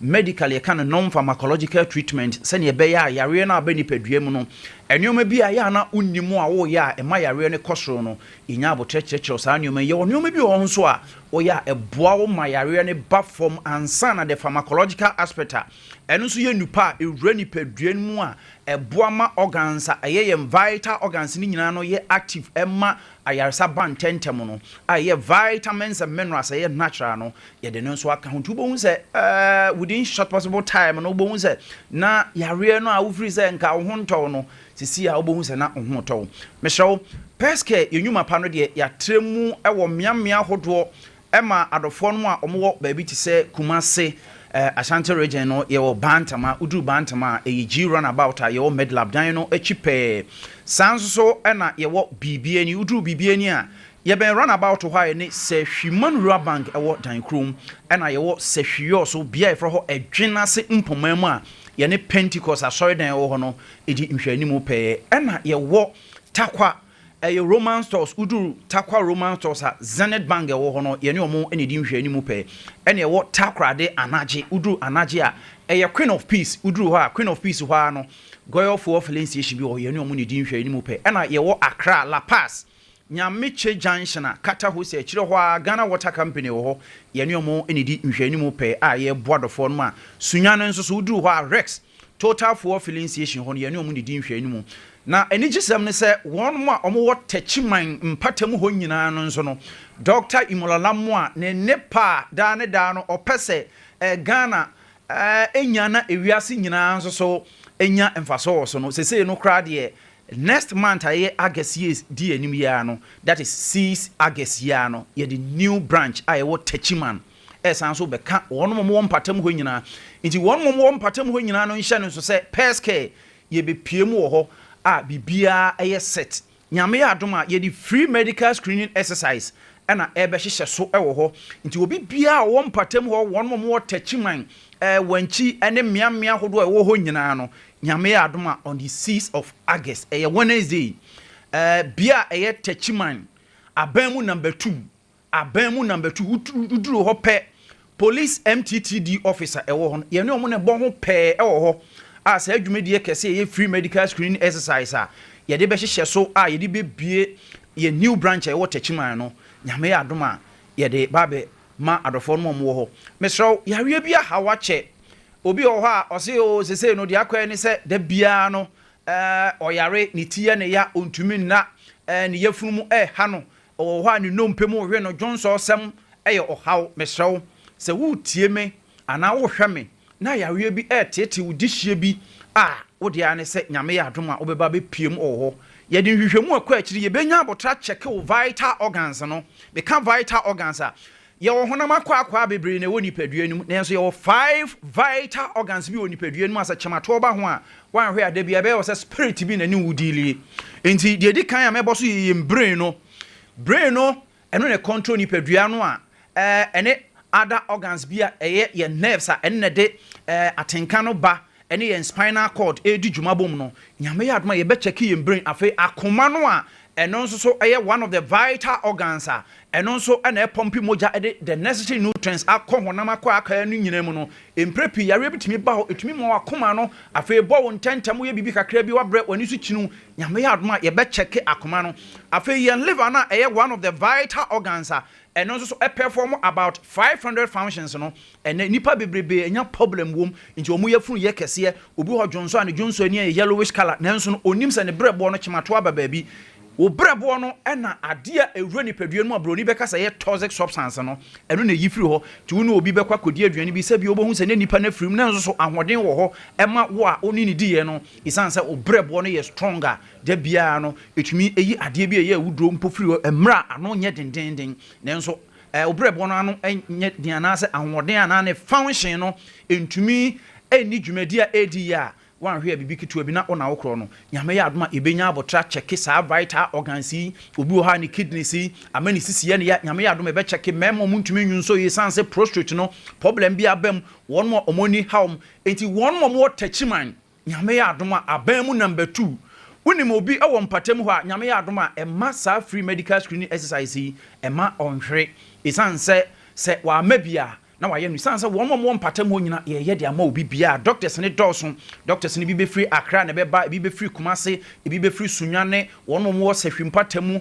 ene mmea hodo takrade ene nurses biomedical scientists physiotherapists sonographers nyina no nyame ya adoma ye ba be gu ho na other branches no nso ye adwuma kama pa ezime hrew say yare bi hawa wode ane se obebo de awuram wo peske fa ye number si na bibia e fa wapomudin ho no hwehwe peske chiri kwan isan se always ye quality head ana ye hwehwe se nipa bia ansa beka na aboa ma wakoni abasem aye kama pa ye number si ne didi djuma ne 053 01 22 500 053 01 22500 and 026847766 026847766 Mr. We will be say condition medically you can cardiovascular disorders akomani ntrim how say atherosclerosis be cardiac thrombosis congestive heart failure be ene how nti ene ama untumi na wakoma no bon tentem wo chest water ya wo ya utita paa wo da bia no nan no nsa ya utititi a ni nyina no ye science ni bi no nenso no sa wo ba peska yenya abotadi hwehwemu akwa akiri ebe boa ama problem bi ete sa no ebe free ho obi won so ni no mpemu ha no wanom nura medically ye kan non steroid anti-inflammatory drug painkillers no de bia wanom ama ise kura no de enya adwuma bi mesrew usisi na ye wo ya waposo no mpemu wo ba bi bia eye wo ya no sa wo pe bia ibenya abotadi hwehwemu a ebe kwa akiri na o cartilages o tendons o ligament o muscles problem bia aba ho no say ye motor accident car accident every ho na wajai painkillers no ma hwehwe peska akiri kwan na ye mo na bibia anya kama pa wo yo bia o jonso mu no problem bia aba ho ye mo bia from equal ntimi ba jonso twam ho o mbetimi abetete o jonso no ba jonso tentem sa mema bebrebe omunim nti ba na sa wo na me prostate na problem bi na aba ho o dey prostate wanom prostate adura ma se no problem no ensolve bra peska every urinary system ho ye mo from equal na aba ho a ibenya abotre na mana afiri ho sanso so na wonom a omo so de ni free prostate gland na mo Johnson tentem Johnson no Johnson a ese bia kam ni bibia ti se bia na ye beboa ma bibia aye kama pa mesrawo peska de me se ye wo mmea hodo no nyina ye wo Kumase bant ma G run about a ye wo med lab dan chipe o gastrointestinal problems bi o infertility issues a wo mu nsem mema sam nkoyie hwehwɛ peska akyiri kwan yɛbɛboa ama bibibia ɛfa wapop din no bibibia ayɛ kama paa enti mesrɛ Bantama G runabout ayo med lab dan achi pe sunwane ye ho Rex total for filling station ho no nso so sehwe so dwena sempomam takrade anaje akra nso so ye la pass nyame che junction a ho nso ye ho ɛna techima nso so no me say aye aban number 2 police MTTD officer ɛwɔ ho no ɛhɔ na ye wa ye no mo ho pe enti yare bi e haw no hwehwe akiri kwan na wo ba o ma enu hu da fa numbers no for the last time na bibia ni a wo hwehwe peska akiri kwan quality yet enu ti na abasobode empire ho da no da bia no abasobode a na ye de obetumi aye no on na wo se wo de wo ha koma no nti wo de ba wo so obedi adanse ye numbers ni 053 01 22 500 053 01 22500. Okay. Look, that's anopay. Me so me da woni otifo nyina ase pa. Na me inshaw ene anopay me mfa birthday and so entwam happy birthday to Amasewa Owusu. This is coming from Edwise Travel and Tour. Amasewa me ankasa so be wish you happy birthday nyame inshaw. Na onyo kese as you celebrate your birthday today. Happy blessed birthday to Asamoah Hayford, Setre Kumawu District, NASPA Organizing Secretary, from your friend Enoch Siaka, Fijakwabre South NASPA Vice President. Happy birthday to Nana Akwesi Akon II, a Pesimakahine of Ajumako Traditional Council. Beggars happy birthday to KB Nkansa, Creative Director of Blanks Photography and founder of kbncancer.com. Happy birthday to Mrs. Florence Ampofo from your husband George Akwete and Akoroba Opoku Nyakon. Happy birthday to Edna Cherma of Kwadaso Nursing Training College, Barkesi Campus. This is from Baron. Happy birthday to Miss Dorothy, aka Kelsey Brown. This is coming from Atonsu, coming from Kekensia of Lawson TV and Radio. I wish her a happy birthday. May her days on this earth be blessed. Nyami Unshao. Happy glorious birthday to my beautiful daughter, Ma Abiba, aka Shanika. May the Almighty Allah bless her with good health, knowledge, and more success from Mami Yesu of Swami. And on also the way free or the ebaye. Franco Ansa na bebo never sorry no. Nyame eya domo medica Canada se Barkese hene nana Barkese hene ne mame eye oba penny Cecilia abnan kroma anado donata friend antisi eda formwa. Nyame ya domo a memene da we are ebe ni na watching 9th of August. And yebe pen the crab, never tumpem, Barkesi, ohene atraye, na ya yakwako pen of crabbre, ye pay babe transi, near the year just so 9th of August, women danwa, the free prem to break up him nunsia, and inti ye ton safru bibi as a moment in koja, nana Barkesi, non katanama miachi.